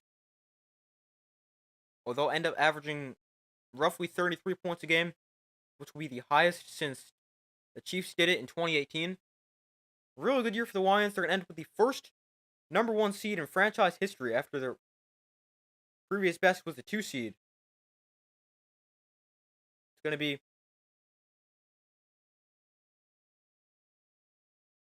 a great year for the Lions. They're going to be 15-2 in 2 minutes. Great year for the Lions. The Vikings will fall to 14-3, and what really stinks for the Vikings is they're going to end up on the road in the playoffs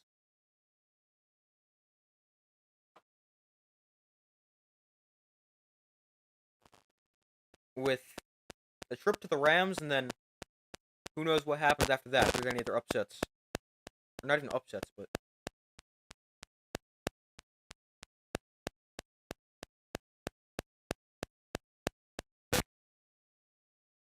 yeah, the Lions right now they're scoring 33.3 points a game, but they're going to finish somewhere around 33, which is best since the Chiefs scored 35.3 per game the 2018 season.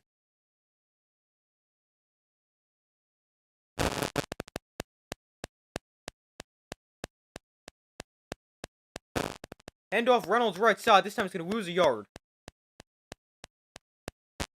And it brings up third down.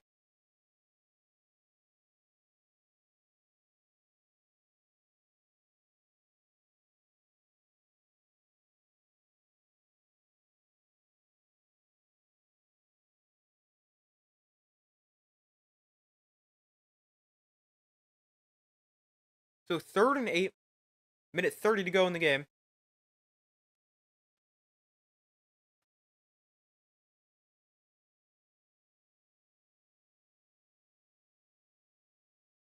Uh, Goff in shotgun, hands off Reynolds left side. And Craig Reynolds gains about 3 here. Brings up 4th and 5.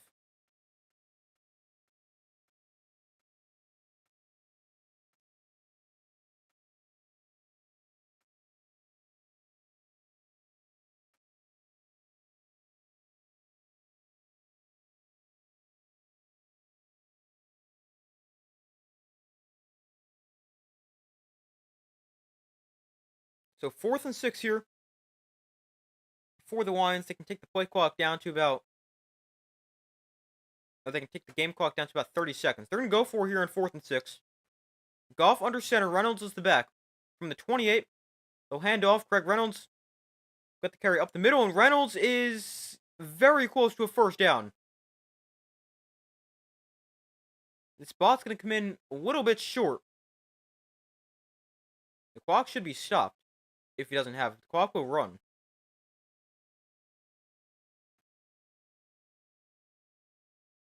Now the clock stops at 13, but it should be about 20, 24-ish, somewhere around there.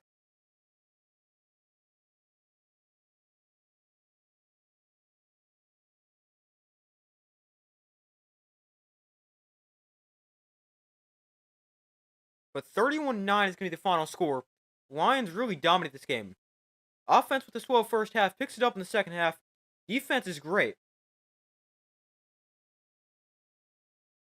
And they're going to head into the playoffs at 15-2.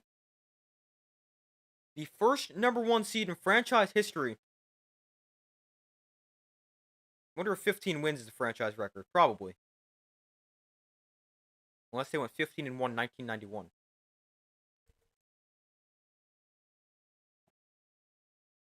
They went 12-4 that year. But the Vikings, they will take a knee. Oh, here we go. 15 wins is the most in team history. They clinch the 1 seed for the first time in franchise history. 31-9. The Lions destroy the Vikings. Win the North for the 2nd straight year. They get a bye next week. Could be big. And get some players healthy. 31-9. The Lions finish the year 15-2. The Vikings have their winning streak snapped. They're 14-3.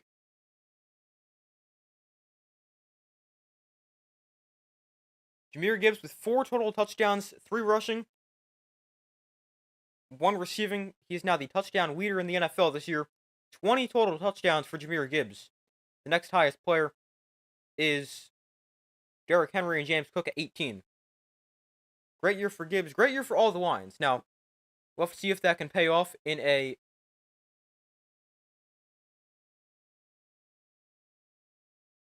potential deep playoff run or a Super Bowl win for the Lions I've never even made it to the Super Bowl. But Lions win 31-9. They will have a bye. The Vikings head to LA to play the Rams, a team that beat them in the regular season 30-20 on Thursday Night Football. But it's going to be very interesting to see how that goes. So the playoff bracket is set. The 1 seed in the AFC is the Chiefs. They get a bye. The 2 seeds, the Bills, they host the 7-seeded Broncos. The 3-seeded Ravens host the 6-seed Steelers. Third time we're going to get to see that matchup this year. And it's interesting. The Steelers, they're into the playoffs on a 4-game losing streak, but they've been very good against the Ravens. So that's going to be interesting to see. And then you got the 4-seed Texans hosting the 5-seed Chargers. Then the NFC, the Lions get the bye at 15-2. The Eagles are the 2 seed. They host the 7-seeded Packers. The Bucks are the 3 seed. They host the Commanders. And then the Rams and Vikings are the 4 seed, 5 seed. It's going to be really interesting to see how the playoffs play out. Definitely think there's a potential for some upsets. But going to be interesting to see. I'll be streaming every playoff game for the NFL. I'm already streaming every playoff game for college. Got a couple games this upcoming week, Thursday, Friday. A lot of content on the way. But that's all for this video. Thank you guys for watching. Be sure to like this video, subscribe, turn notifications. I do my best to post as often as possible. Playoffs are set. Yeah, a lot of content on the way. But yeah, that's all for this stream, everybody. Thank you guys for joining me. I hope you guys all have a great rest of your day or night. And I will see you in the next video.